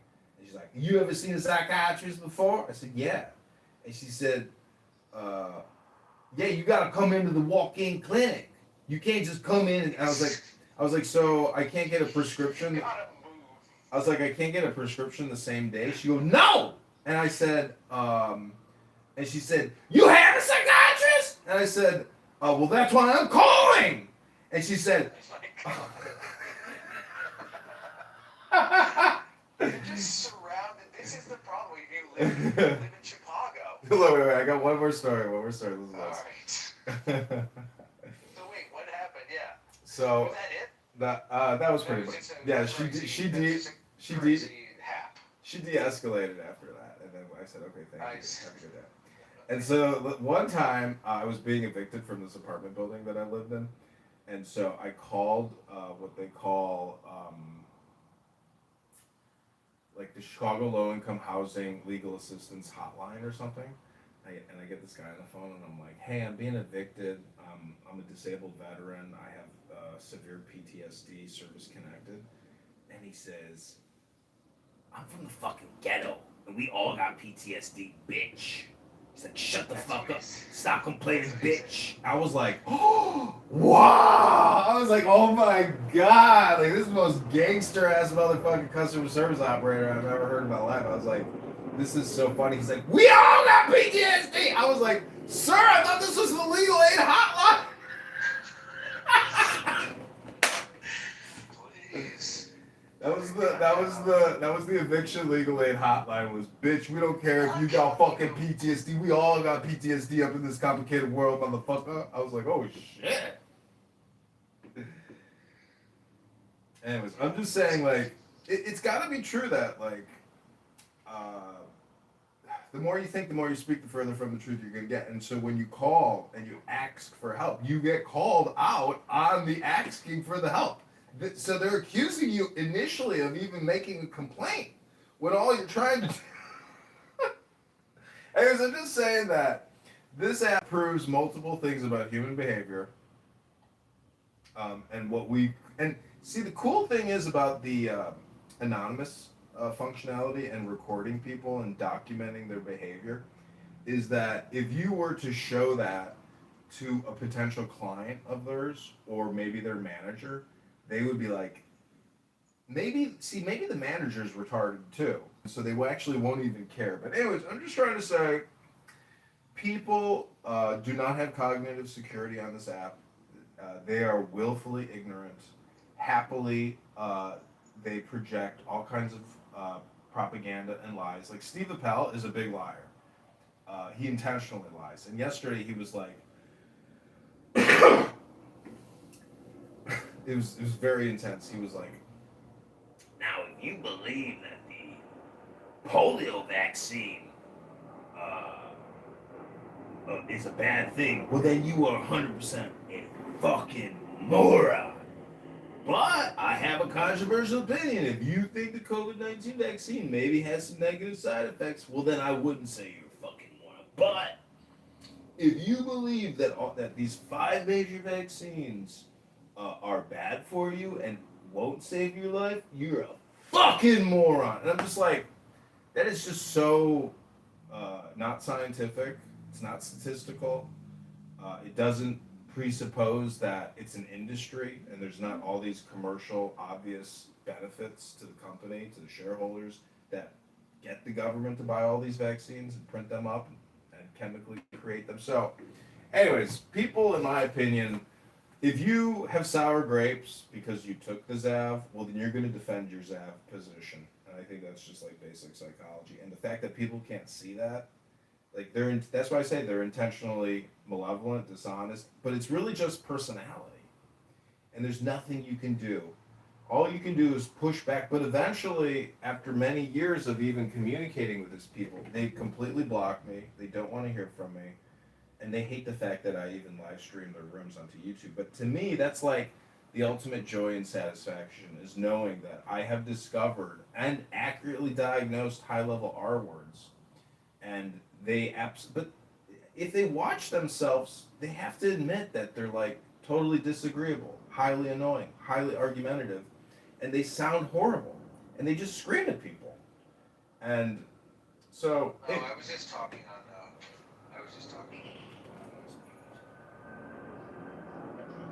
but I was just gonna say, I was saying it's very hard to.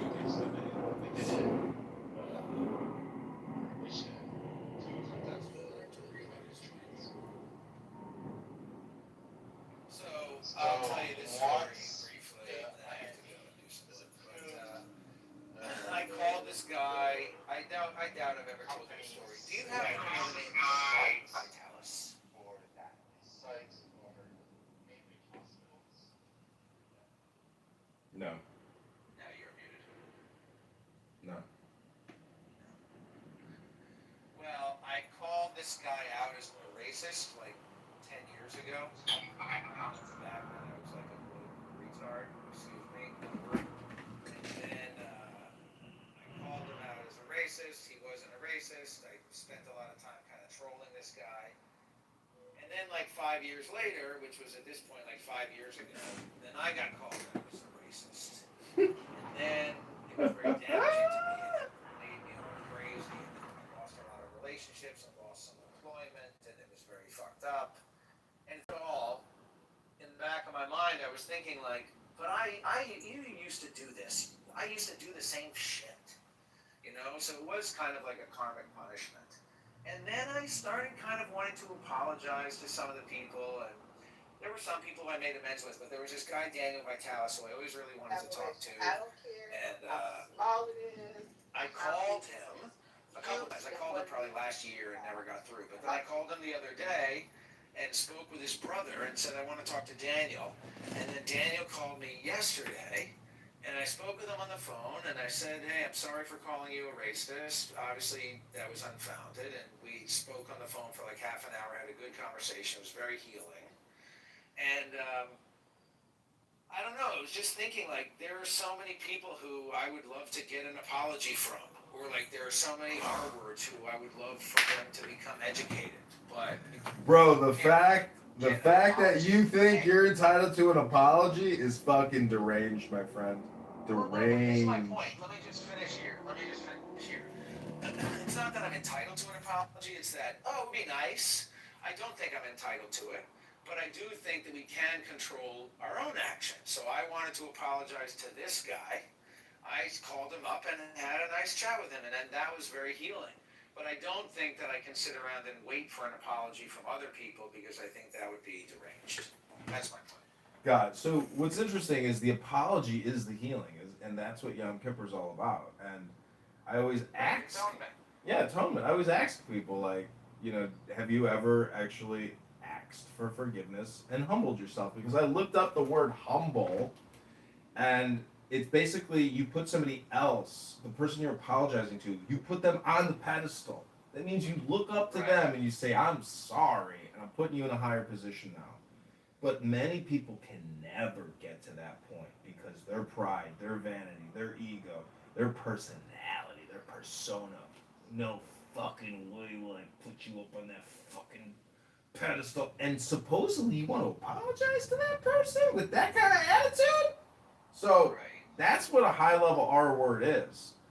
But anyways, I will just say, if the country ever has a gay black president, it'll obviously be the destruction of America. Because if everyone has to take orders from an uppity, snippety, gay black man, well then, you know, the whole country will fall apart. Because that intelligence is so inferior that there's no way that that could ever happen in American history, right? That would be bad. Who is this guy Q? You know, you do realize I'm making a joke. I hope you realize I'm making a joke about Barack Hussein Obama, who killed his lover boy chef because he was writing a tell-all tale, a gossip book about their love affair in the White House.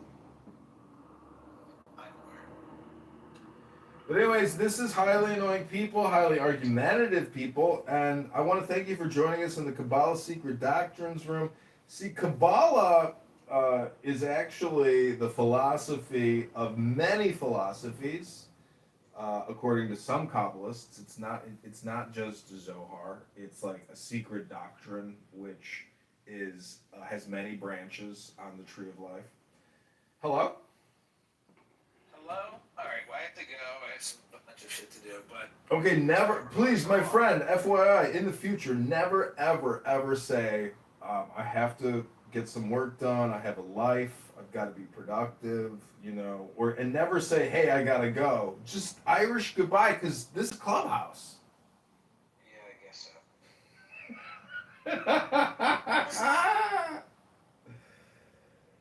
so.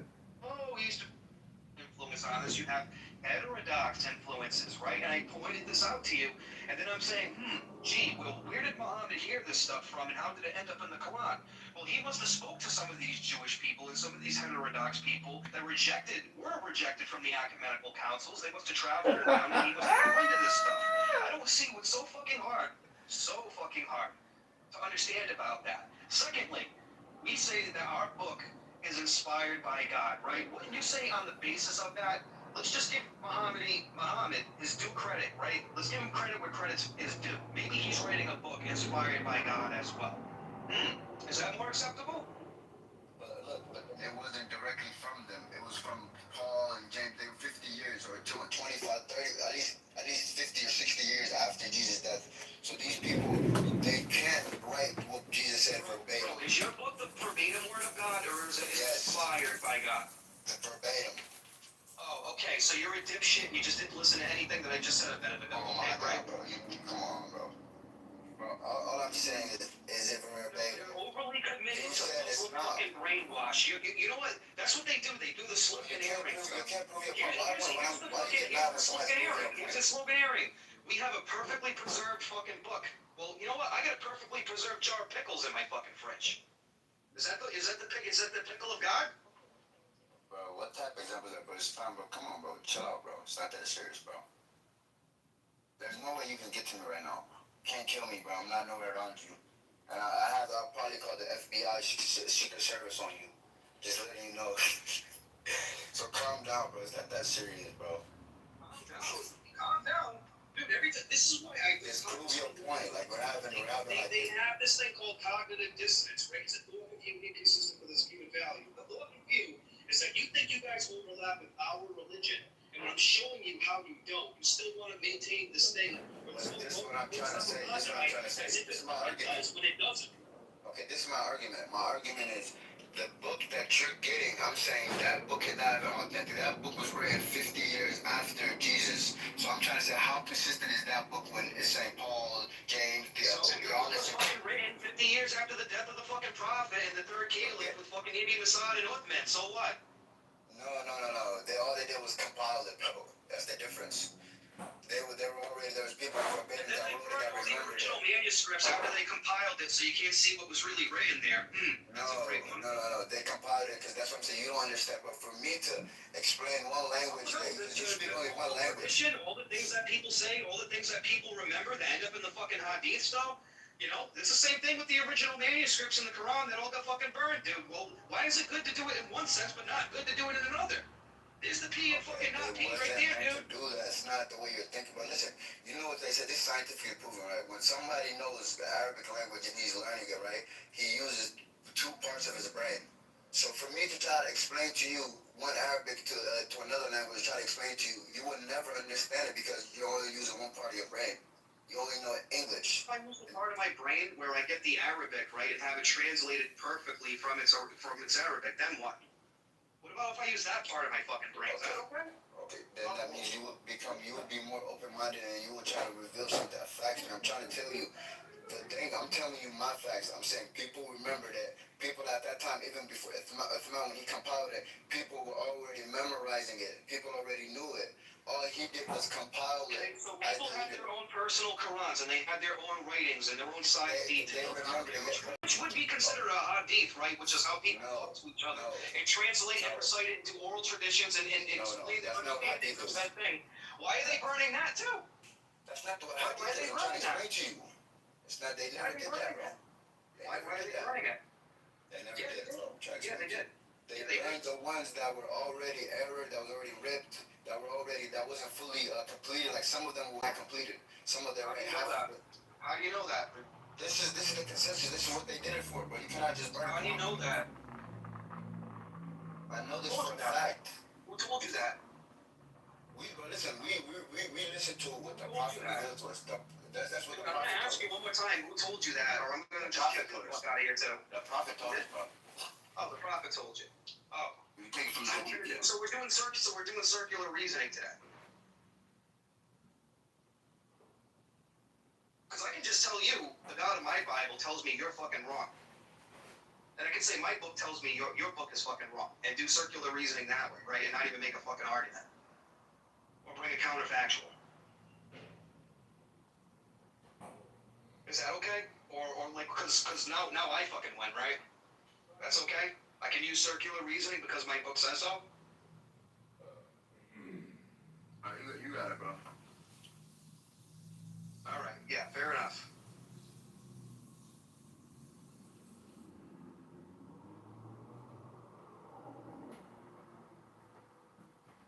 So the Muslim argument reduces to, trust me, bro, my prophet said so. Amazing.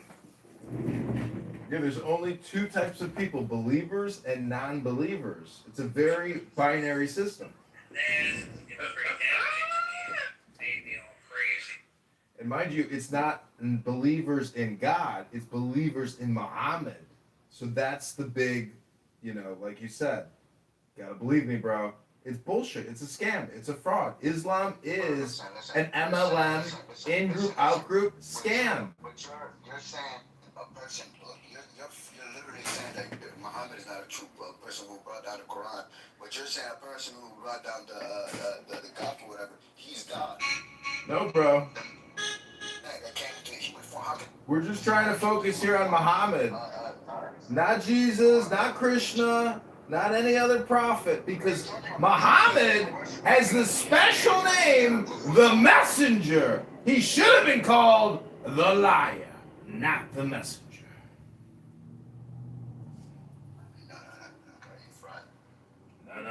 No, bro. You just don't know how to detect frauds and scams because you got a bad bullshit detector. You probably got a bad gaydar. You got a good gaydar or a bad gaydar? I bet you got a shitty gaydar because you can't detect fraud. You can't detect scam. You can't detect when somebody's lying to you, setting up a fake doctrine, a fake legal code to enslave you like the mafia.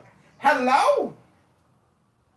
That's why deceived by the Jewish community, just because people like you. I think like all the Muslims they're against us. We don't believe. I'm willing to bet that this motherfucking bank ain't never read the Charter of Medina, the Constitution of Muhammad. You don't even know the laws of Muhammad, Bank. You never read it. I done read the whole fucking thing 5 times, top to bottom. I know the scam, baby. You don't even know how the scam works. Tell me at least one amendment from the Charter of Medina written by Mohammed the scammer, the fraudster, the liar. Listen. For now, you gotta talk shit, bro. Why I gotta talk shit? Motherfucker, I'm talking about the law of Muhammad. Go ahead and read it instead of talking all the time and not citing a goddamn thing, you fucking spreader of lies. We respect Jesus, right? So we can't, like, talk shit. Yeah, because you guys own Jesus, right? You take everything and copyright and infringe. It's all you guys do is lie, steal.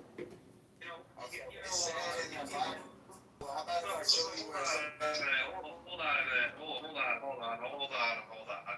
He says I respect Jesus, right?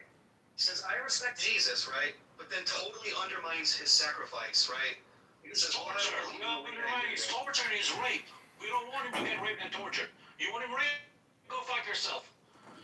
You undermine the torture. Al-Sud says that the fucking Prophet got gang raped by a bunch of black men in the desert. Yeah, you piece of fucking filth. You horrible fucking. That's why.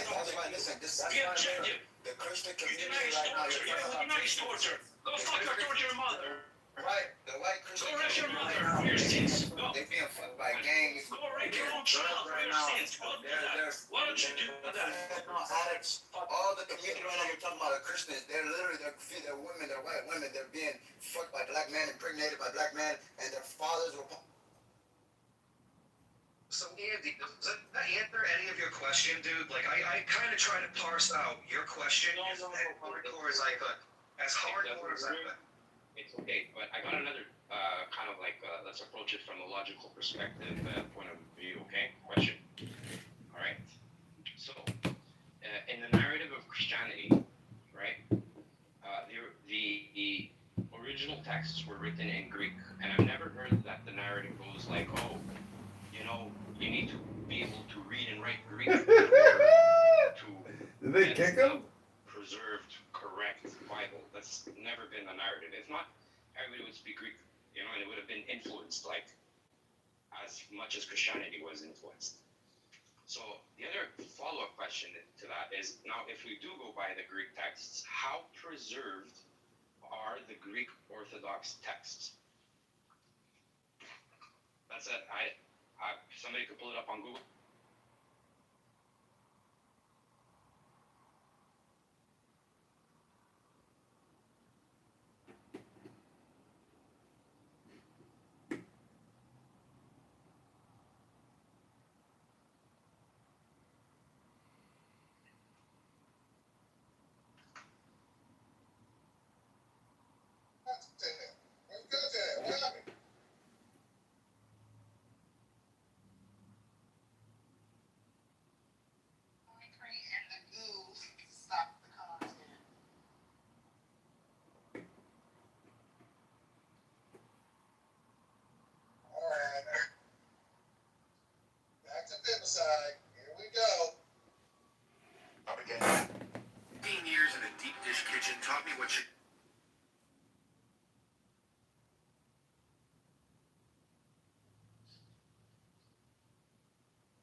not the sort of thing that people should joke about.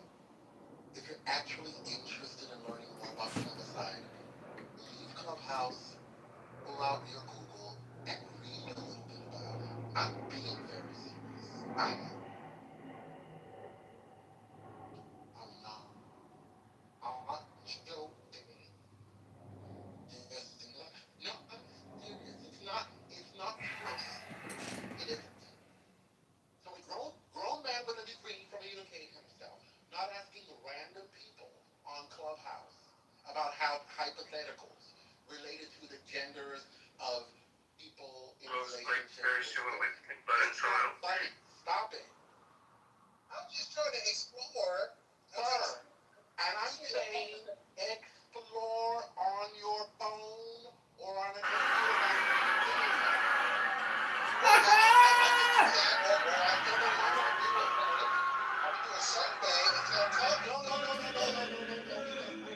Femicide is not a funny matter, it's not trivial. There's nothing funny about it. And it's not a trivial matter. The prosecution to engage with seriously. Is not gonna get that man today. Unseriously, this is what you're doing. Talking about you want to take a damn survey. Oh, come on, man. Look, I'm just trying to stimulate some conversation. You're not stimulating. You're not stimulating. I'm not stimulating. No, you're not. You're not. I'm young and restless, for the record. Yeah, you don't want to discuss that. But yeah, Ron, let's leave that alone and talk about something else. What else are they talking about? Anything but that. Can I talk about the woods for a second with you? The forest? The woods and the forest? Yeah, the wilderness. You mean the trees in the forest? The difference between? Well, we're getting there. So I'll give you, let me tell you about that. If a tree falls in the forest, it's the man's fault. You reading me? Yeah. You know. That's it. Yeah. Okay. First lady, are you there? First lady, hello. Ban, are you there? Ban, hello. There are people. Your mama is, she has her hand raised, so she needs to be brought up. She has breaking news. Your mama has breaking news. Can somebody bring her up? Okay, your mama come up. Hand raising's been turned off. I was really doing that for Devon, but it sounds like Devon is still. Devon, you there? You come up. I don't have any breaking news, so I don't know. Oh, it's in the chat. The New York Times Daily Podcast is good today, in my opinion, if you want to listen to it on your own. With Maggie Haberman, she reports on Trump. With Jonathan something, who also reports on Trump. He's got like some kind of British accent or something. And of course the host Michael Barbaro. And what they say is that Trump doesn't care about the midterms, which is sort of interesting. And I think the heavy implication is because he's so egotistical. It's Jonathan Swan, just in case you. Jonathan Swan, thank you, yeah. I've been listening to a lot of Jonathans lately. I'm trumped out, so I'm not interested in. Yeah. This is why I voted for Biden.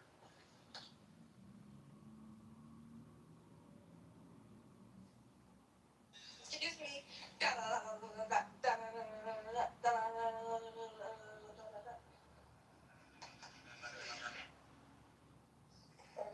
Do you know the reason why you assume? Because more than likely, he has to be interested in the midterms based on the simple fact that that is to do with Congress. And it can change from a Republican to a Democratic, correct? So, Trump can be taken out if it favors what?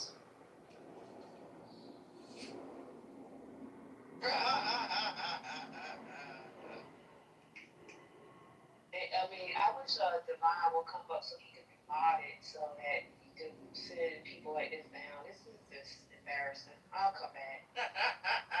Don't leave us, your mama. Don't leave us, please. I'm talking about wishes. Can I see Shamar Moore on this PTR? I don't need to see that. I don't need to see glistening Shamar Moore day after day. It's just not doing it for me. Is it because it looked good to you? Is it good to you? I like it. I tried to get a bite like that, but I found out that I never could. So I give up. See, there you go. So it should motivate you to get into the gym. I told you, it's a motivational piece. Y'all just. My body's not built that way. I can only do so much. I can't do that. Ramos, okay, so your genetic inferiority is not our concern, okay? Genetic inferiority? I'm just not that kind of man. I divine. Can't see myself. I'm on stage. I see myself in the damn. We can see you. What the hell is going on? I'm in the fucking audience. Okay, there I go. What's up, y'all? Happy Friday. Happy Friday to you. Got nothing. I just came up just to We meet again. this guy. I just came to say what's up. Got a little break, but I'll be on the job when I get off the job. Yeah, we need you to take care of the trolls on stage and control the hooligans that we do have on stage. You know, I was gonna make a T-shirt hurricane, and you probably would have bought one. I was gonna make a T-shirt called NDL. Hurricane I'm don't sorry, wear T-shirts. NDL. Niggas don't listen. Oh, that was gonna be for me? I said you would buy one. That you would buy one because it's the fact. NDL. I can't go. I'm not walking around with the N-word on my body. Well, it would just say NDL, and when people ask what it means, you could say what it means. You can't control these people on this stage. They are crazy. They're out of control. Wow. I just want to remind you, we are on nigga-free hours. We have 2 more hours to go. Shut up. Oh yeah, how's the meeting going with the free zones, Ramos? Every rule has failed. Every rule has failed. I've tried to implement my nigga-free zone. I think, well, no, I did yesterday. I awarded some people because they, use their vocabulary creatively to dance around the word, which is great. But yeah, nigga-free zones it's just hard to come by and hard to maintain. So I'm trying to incentivize the nigga-free movement.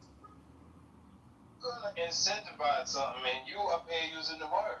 It just doesn't make sense, Marcus. Well, no, that's it.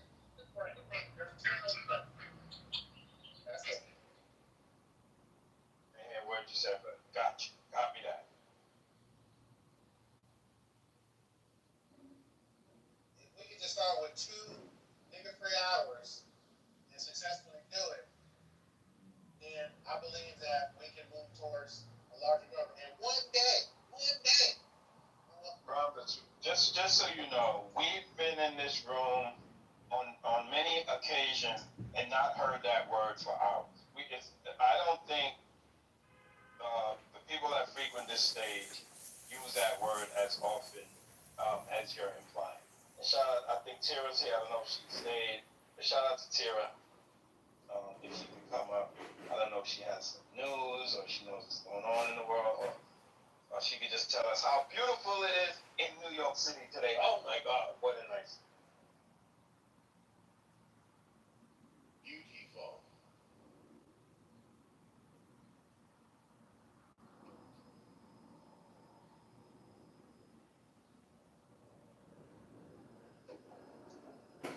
I have no. It is absolutely gorgeous in the city today. I'm going off to Queens right now, so. They call that QT. What is it? Queens get the money. QGTM is the hashtag. So if you ever see that, Tara, that's what it means. Queens get the money. I've never heard of that. What does it stand for? Why do they say that? For people people from Queens think they get more money than the people from the other boroughs, which is not a fact. Is that really a thing? It's a bill, y'all. Dollar bill, y'all. No, don't ever say that. Don't ever say that again. What? So what? Made you laugh. This was so. The Supreme Court. What's going on in the Supreme Court, Tara? I have no idea. I'm like involved with this project. It's kept me busy for the last couple of days, and I'm actually going to Queens to pick up something for the project. Which is, going to Forest Hills. Haven't been there in a while. Oh, okay. Beautiful there. You should walk in Forest Hills Gardens. Well, I grew up in Forest Hills, but I don't usually go out there because I haven't lived there since I was like 50. That's what's that? Near the E? Is that the E line? Or the F? Yeah, first in contact. Isn't it E? Because I used to take the train to the Donnell Library when I was young. Oh, that was like so exciting for me to go alone, when I was like 13. So they rebuilt it, right? What do you mean? No, I don't. Yeah, it looks all new and modern and beautiful.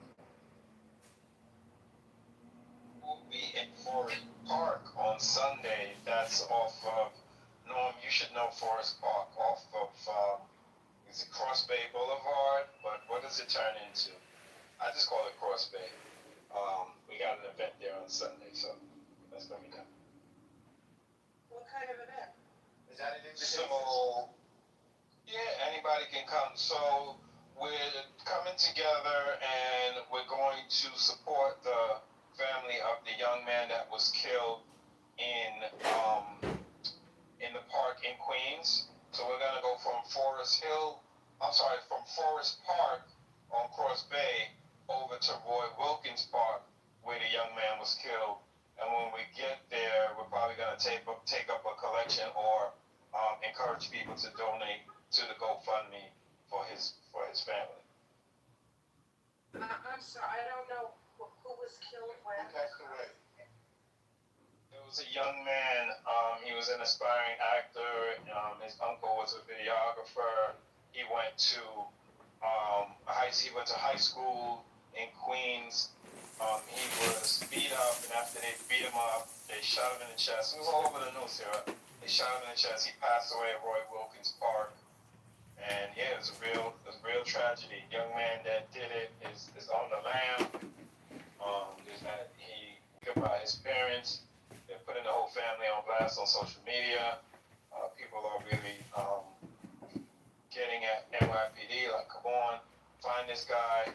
The streets are saying find this guy. So yeah, it's a real mess.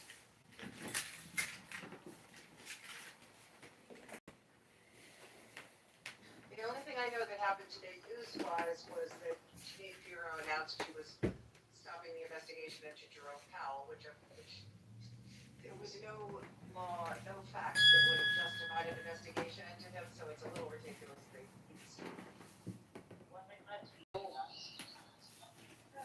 What is the suppose?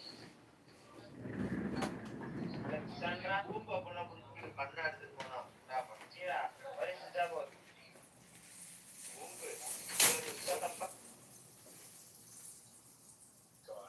Yeah, thanks for that, Tara. And we spoke about that the other day. It's ridiculous that they want to accuse Jerome Powell of taking kickbacks. It's not even kickbacks, it's just that the budget was too much, which is crazy. I mean, first of all, Trump keeps saying the budget was $3 billion, then it's $4 billion, he just keeps changing the figures, it's nothing like that. It went from 1.9 to 2.5, okay? So it's not even close to what he said. But forgetting all of that, things happen, there are charges go up because COVID, because if anybody's ever done a home renovation project, I think you know that, right? Exactly. And the tariffs, right? We got construction is high, budgets are up. That Good afternoon, everyone. I hope everyone's well this Friday. Hi, Miss Lady Bear, everyone. serious. How are you, sir? Very well, my brother. I just got a question here on Jerome. He has the option to stay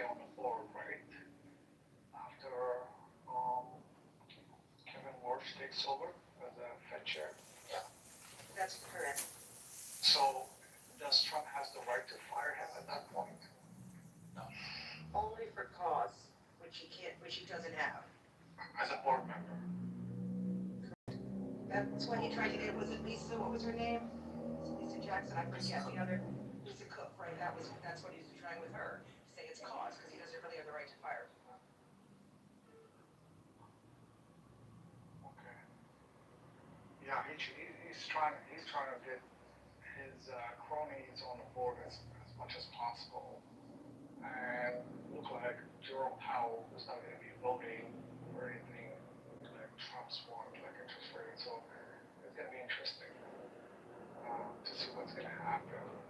But Kevin Marsh has been a hawk from day one, so I don't know how he's going to be lowering the interest rate coming up this year. But, do you see what I'm saying? Yes, but I think he also, in his confirmation hearings, sort of was very pro-Trumpy, which would not surprise me. And also, one of the reasons why I think that Janine Pirro stopped this was Tom Tillis to actually withdraw his hold on Kevin Warsh, right? Because Tillis was holding up that nomination because he didn't like that Powell was being investigated. So now Warsh will get, I assume, confirmed. Thanks, Tara. Hey, fine. Hey, what's up? Hey, can you post that GoFundMe or can you back channel to me? I'm from Bronx, but I don't live in New York no more. But I like to donate to that young man's GoFundMe. Hey, man, I surely will.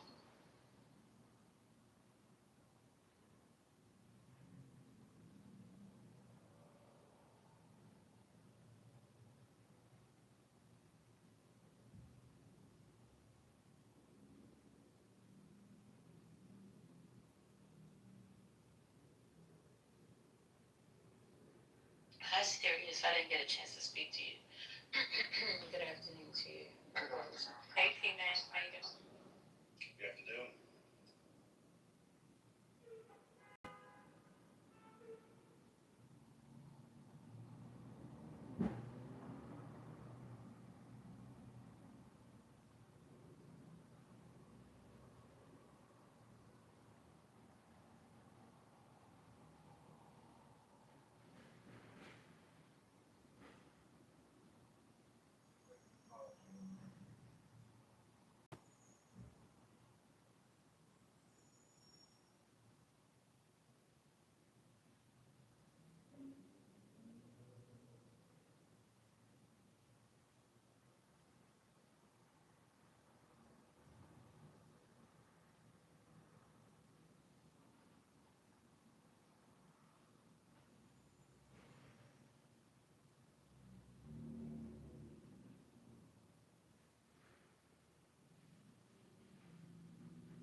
looks like it's doing well so far.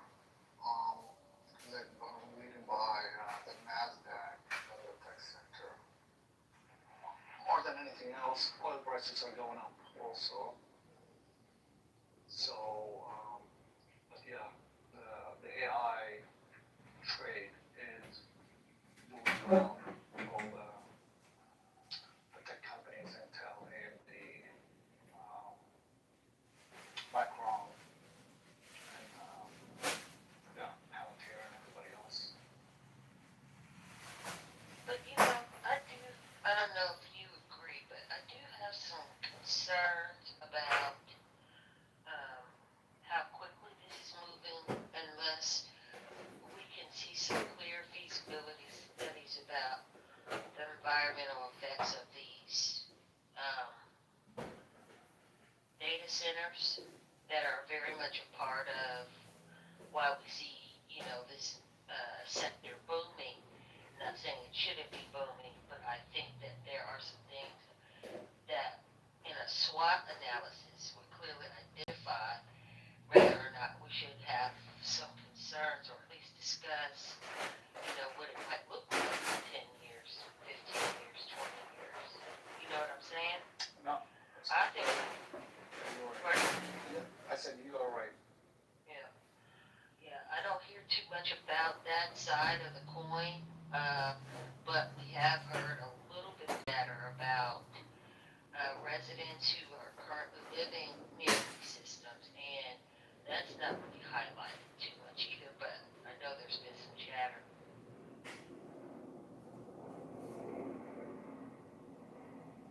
Yeah, we're in a build-out phase right now, and these environmental impacts are usually shoved in aside in the appendix in the last pages, right? Nobody cares about them at this point, as you said. Every company trying to get into this AI race, and definitely it's going to put a lot of load on in the current existing infrastructure in terms of power, water, resources overall. So, you know, the build-out phase right now that we are in, probably the investors don't want to hear that, basically. All the investors will pour money onto these databases.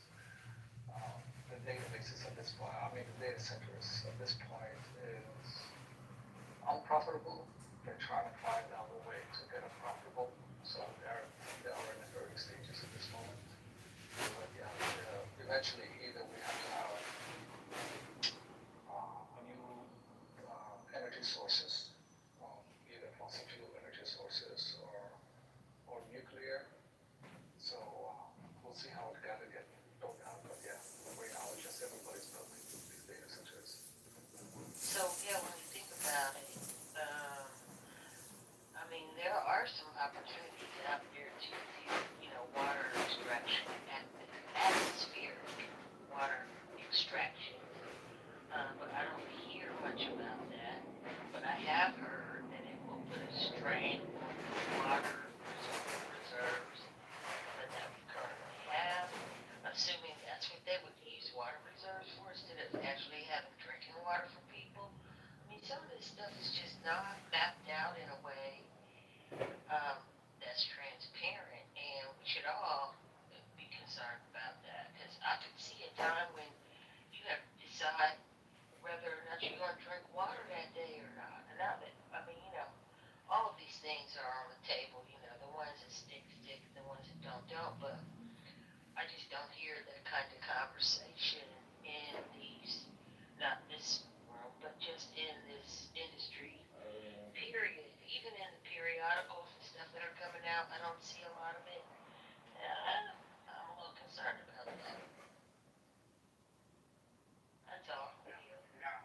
No, I agree with you 100%. It is concerning, but it's just like early days in the oil industry where we find this new source of energy, which is great. People didn't care about water, they didn't care about the environmental impact, the pipelines, and anything else. Usually this is a postmortem analysis usually happen, and they would go back and they would say, oh, well, we should have done this and we should have done that. But at least now, right now, it's just wild, wild west. And it's just sad. You know they know better. That's the thing. Yeah, They know better. I know better, that's for sure. But usually, that's how it happens. You're in a build out, an expansion phase. They don't care about it at this moment.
And then, as I understand it, um, these data centers also use some uranium, and in what form I don't know. But does uranium poison the water supply? I think it does. And then what is the cleanup, or what is the protocol for making sure that doesn't happen? So yeah.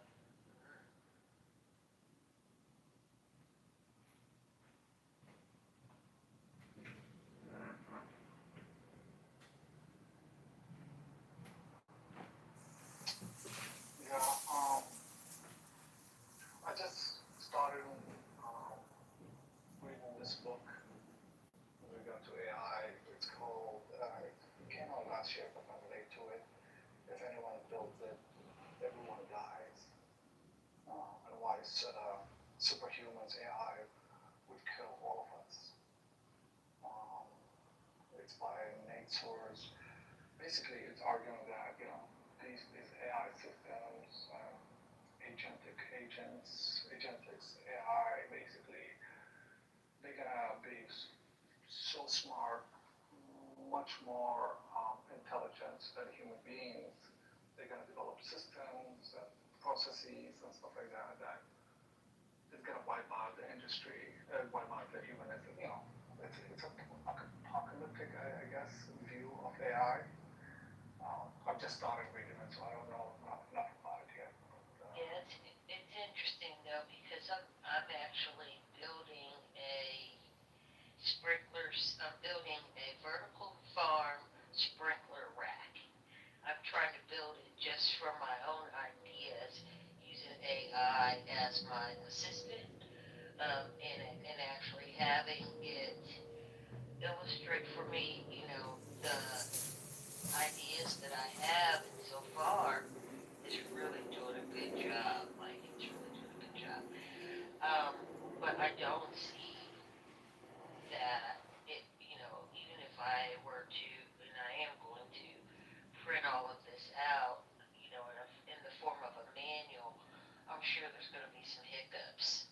I'm sure that there's going to be some things that need adjusting and all of that, which takes critical analysis. And I'm not sure yet.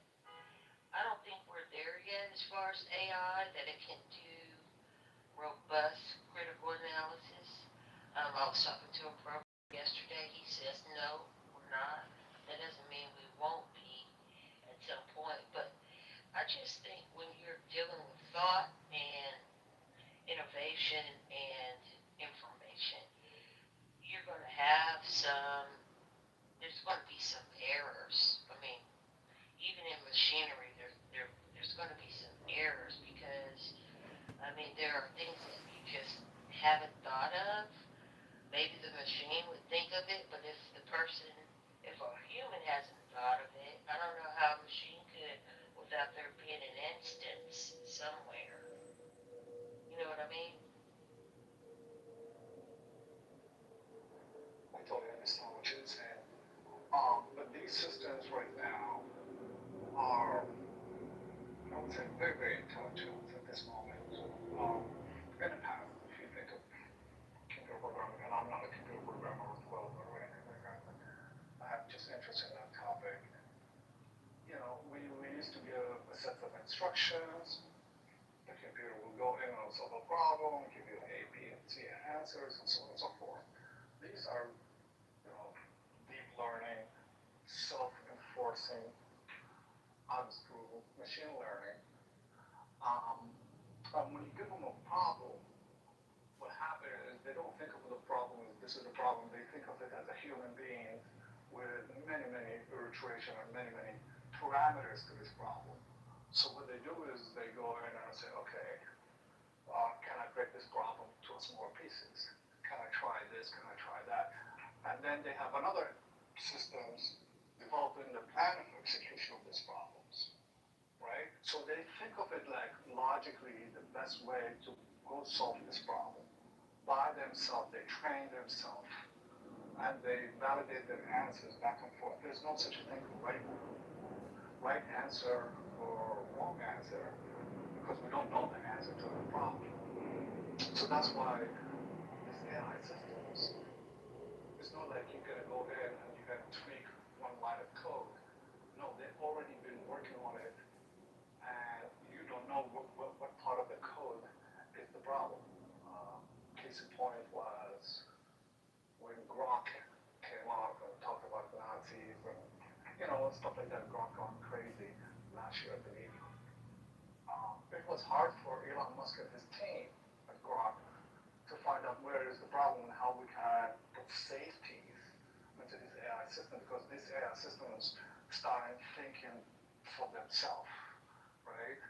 And it's very, very hard. You provide them the parameters, and they go in and they do their own thing through many, many iterations and combination of these parameters to find the right way to do it, and it depends on the inputs they get. So it is very, very hard, and that's why the AI researchers are afraid this might run away from us, right?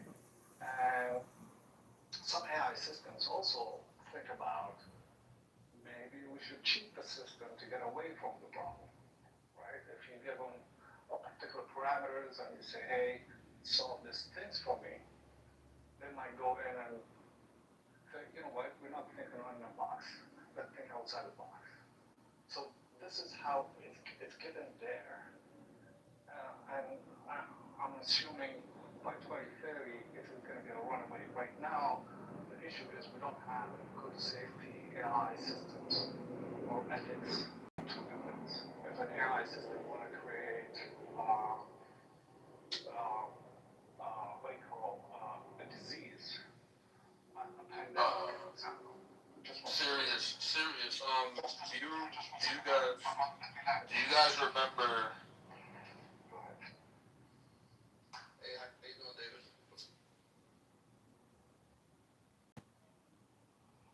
What I was saying is like now this is a huge proliferation to an AI system across the globe. And yes, there is a lot of application that could be used for good, but there's also bad people in the world, and they can use that for bad. Bioengineering, bioweapons, it's a massive problem, and nobody's controlling that at this moment. And these are the risks and stuff like that. So that's why this is the little bit of the book that I was just started reading it. So they talk about these kind of stuff. What's the book? What's the book? Hello, everyone. Hey, Sunshine. Hey, Neil. Hey. Oh, hey, Neil. The book is If Anyone Builds It, Everyone Dies, on why superhuman intelligence, superhuman AI would kill us all. Come on. Well, I actually something that actually one of the things that I worry about, especially for my kids, because we all, you sort of think about the first law of robotics, right? Do no harm to human, don't injure any human, etc. But there is no such law built into AI, or at least people can certainly generate AI without such a law. And you can see how easily it could be not just bioweapons, but let's say the problem was environmental pollution is killing the planet. Do something.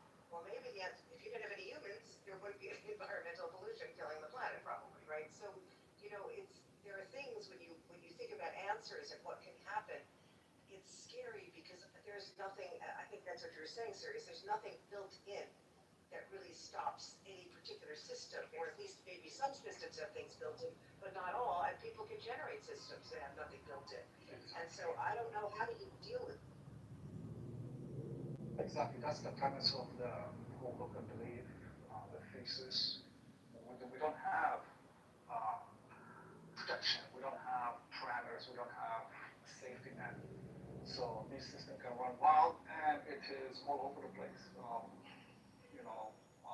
China can do something, Russia can do something, North Korea can do something, right? It is, we don't know. It's not only in the US, it's all over the world. So one person can really create a lot of damage around the world. Right now, I think Neil and Tara, last week or the week before, Claude came up with a new version that can be able to hack or find a zero-day vulnerability into most softwares. I don't know if you've seen that story.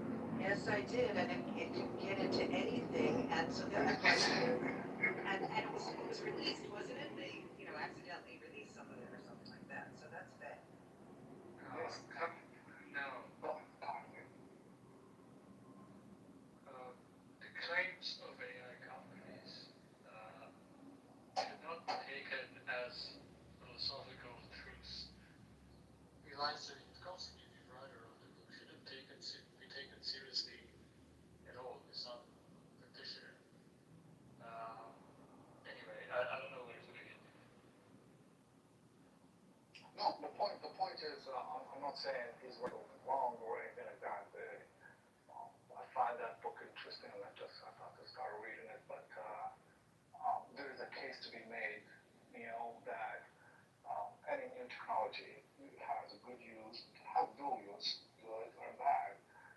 And given the fact that we don't have a safety net or regulations or anything around it in terms of safety, that could be a vulnerability to our world, basically.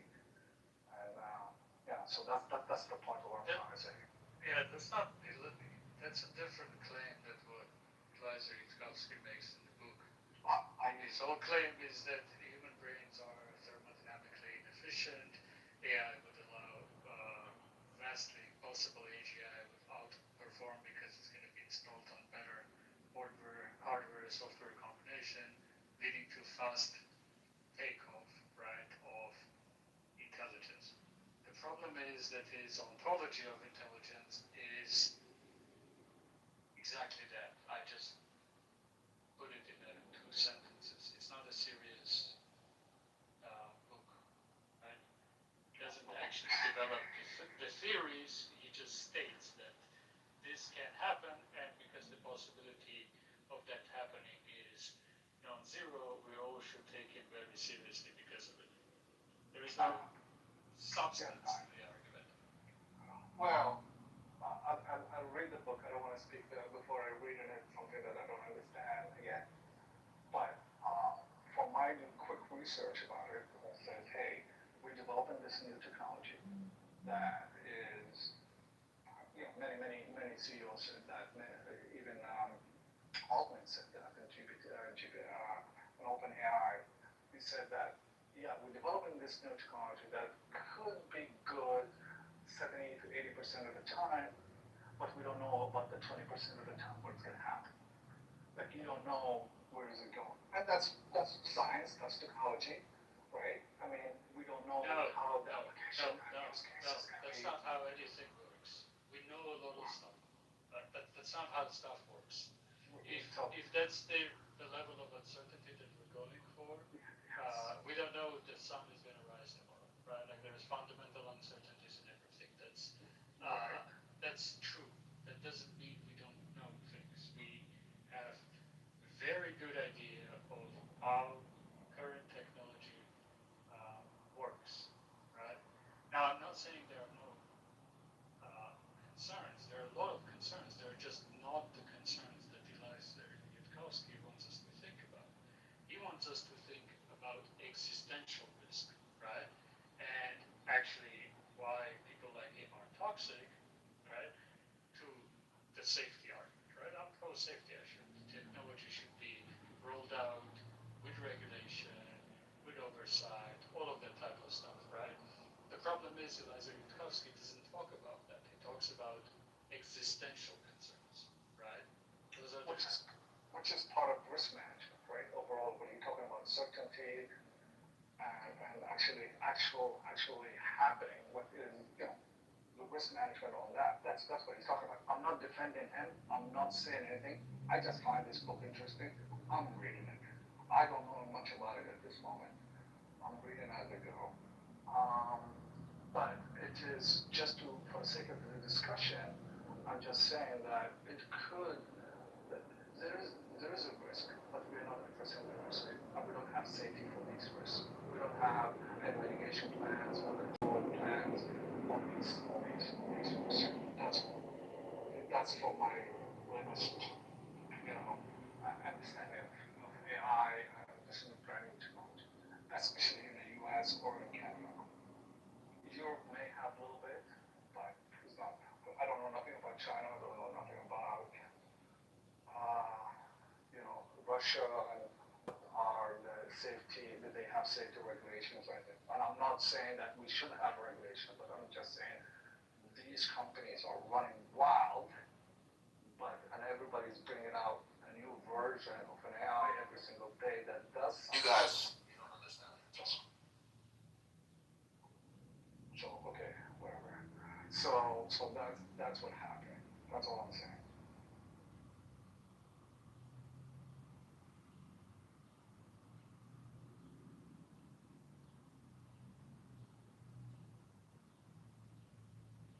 the politics of this AI conversation is pretty hard.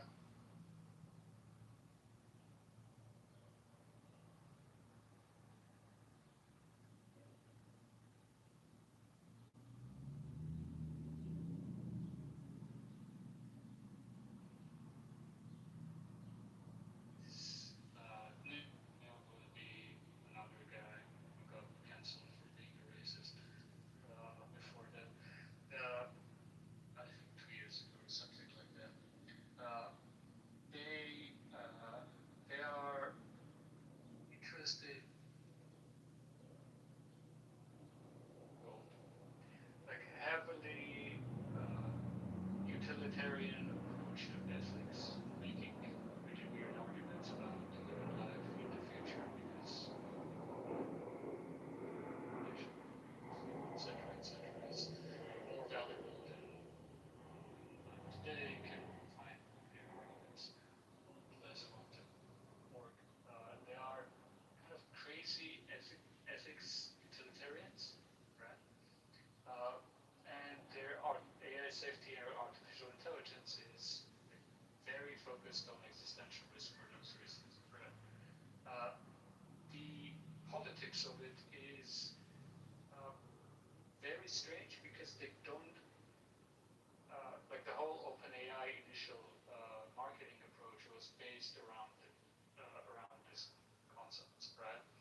They since have backtracked, right? And Eliza Yudkowsky and his kind of people lost political cachet in Silicon Valley and generally.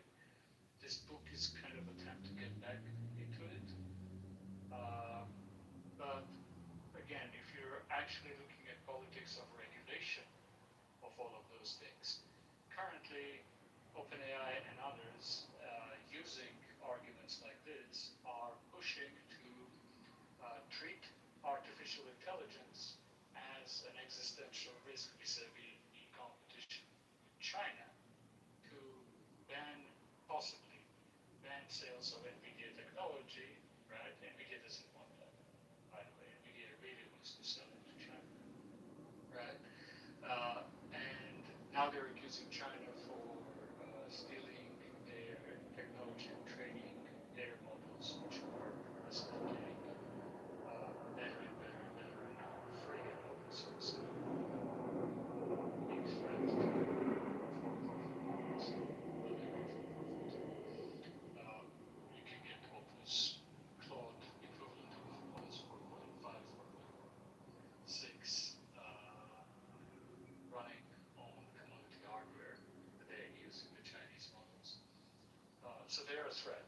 And these arguments are primarily used today to gather political support, to screw not the Chinese, but using the Chinese AGI existential risk argument, screw NVIDIA and other vendors like in the United States, like the consumers of the OpenAI, right? Because consumers of OpenAI have optionality. A lot of consumers of OpenAI are also consumers or self-host the Chinese models, right? If the Chinese model uses band, the only it becomes a virtual. Well, it's not monopoly because there is an OpenAI Anthropic, but OpenAI and Anthropic become the only game in town, right? So the politics around all of this stuff is very weird, and like none of it should be read without looking at it. No, I totally understand. I understand what you're saying now. You know, the politics part, it's also another thing of it, right? Because there's a lot of competition. Well, I understand that very 100%.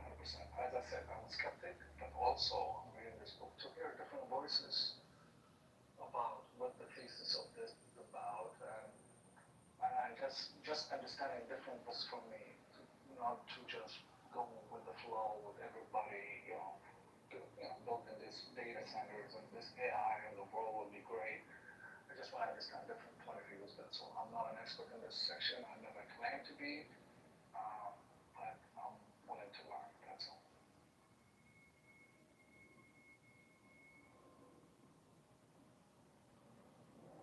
Oh, good afternoon. Neil, you gave a great summary of the current discourse and state. Just want to say that. Thank you. Yeah, I thought, well, probably like very few people understood what I was saying because it's really hard to follow and nobody, the mainstream media,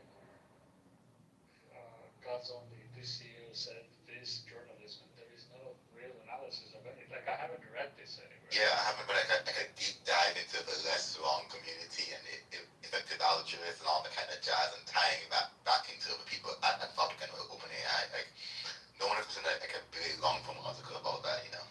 Yeah, well, there is one exception. There was a good profile of Sam Altman. What's the guy's name? The author, the project. Oh, you're talking about the New Yorker one? I thought I didn't finish it. Yeah, that one was good, but I mean more kind of business interest analysis, right? Like what is the incentive of OpenAI and Anthropic pushing? Yes, thank you, man, Ron Farrell. Pushing regulation of Chinese models, right? While NVIDIA is pushing to sell GPUs to China, right? Like, Yeah, I agree. Like all of the distillation, the anti-distillation arguments make no sense to me, and it feels like, well, at least it was pretty popular to me those arguments in 2024, 2025. I haven't seen those arguments in 2026 as much.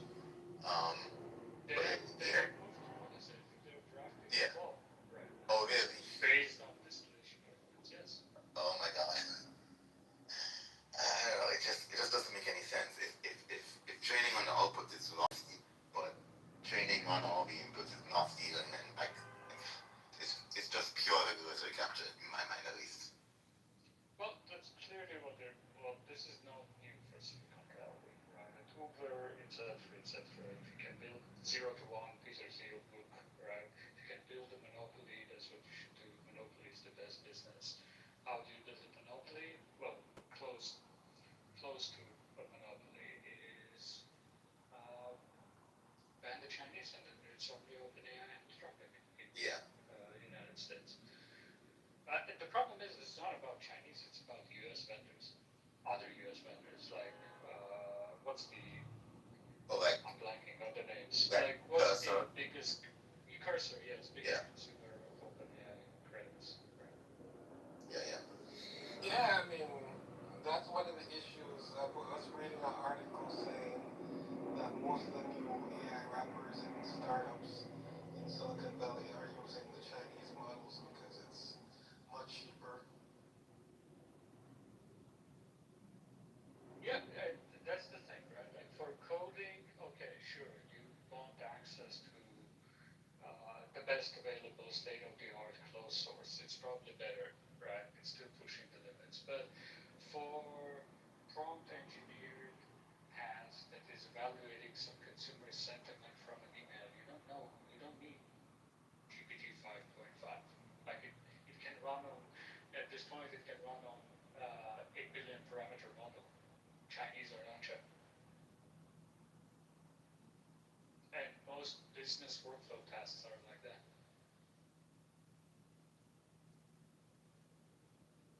So what was the contention earlier? I came in late. If you want, I don't know if anybody's interested, but I'm just curious. No, contention serious was telling us about the book he's reading, which is the Eliza Yudkowsky book on the rationalist Westbrook community and the existential AI risk, AGI. Serious, do you know what is Roko's basilisk? May I be able to explain what Roko's basilisk is? No, no. Curse Sirius. No. I'm just, as I said, I just picked up this book. I ordered from Amazon. I don't have it yet. But I just found it is interesting. So I'm just looking forward to read it. That's the whole point of it. That's it. Yeah. Roko's basilisk is the refashioning of Laplace demon, I think, probably thought experiment, which is in the future, if there is an AI, right, and an AI is existential risk, it's as bad as Eliza Yudkowsky. And this is his thought experiment. I'm just illustrating it for what passes as philosophy in Silicon Valley. And if in the future AI exists, right? Let's say 20 years from now, and that AI is evil, right? And it is so intelligent it can travel back in time, etc., etc., etc. This is not. It's so fucking dumb. It's so fucking weird. That's way too many levels of extrapolation for me. And AI, yeah, it's not my argument. Again, this is so dumb I feel cringe just recalling that thing. Um, and it knows that you, as an, I don't know, a citizen, voted against for AI regulation, and it's gonna hate you for that, and it's gonna torture you infinitely. That means, because that happened by a high probability, according to Eliza Yudkowsky, you should do everything possible, right, to make AI either not happen, or if it's too late, you should do everything possible to keep that AI happy. I tell my AI thanks and please all the time. Well, I mean, on a more immediate conversation, though, I mean, about China, I mean, I think one of the things that me and Neil was short back and forth regarding the chat was the risk of China. So, I mean, I think I read this book on AI superpowers, China, Silicon Valley, and the New World Order by Kai-Fu Lee.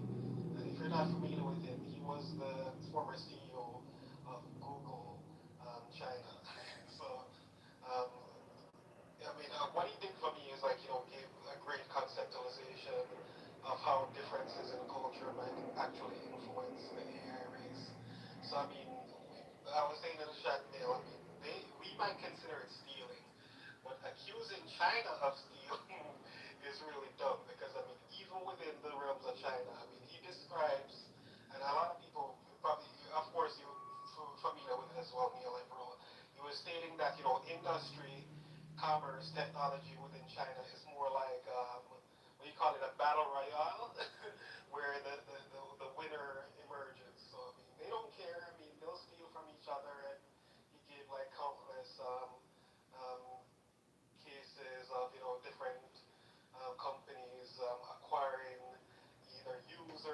or creating copycats of other companies. I mean, so they don't play by the same rules that we do. So I mean, Trump can accuse them of stealing, but that doesn't change the fact that they got what they got.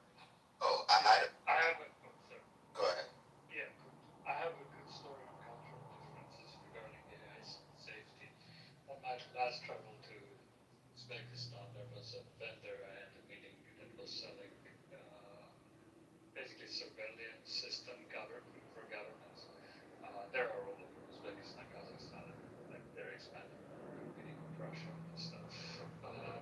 So they were doing a presentation. Guess what? It was an AI-enabled surveillance system, face recognition, all of tagging, all of this stuff, right? And they had really good, impressive demo, amazing user interface, very impressive, all of that. Do you know what they named, or what the code name for the system was? I know, Palantir. Skynet. Okay. Nice.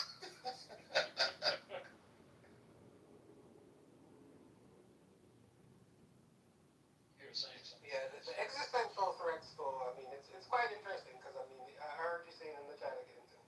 So, I mean, the mythos scare is, it could be advertising and promotion, but I don't believe it's a fear tactic because, I mean, they literally held official meetings with these companies and identified some of the zero-day threats that they were able to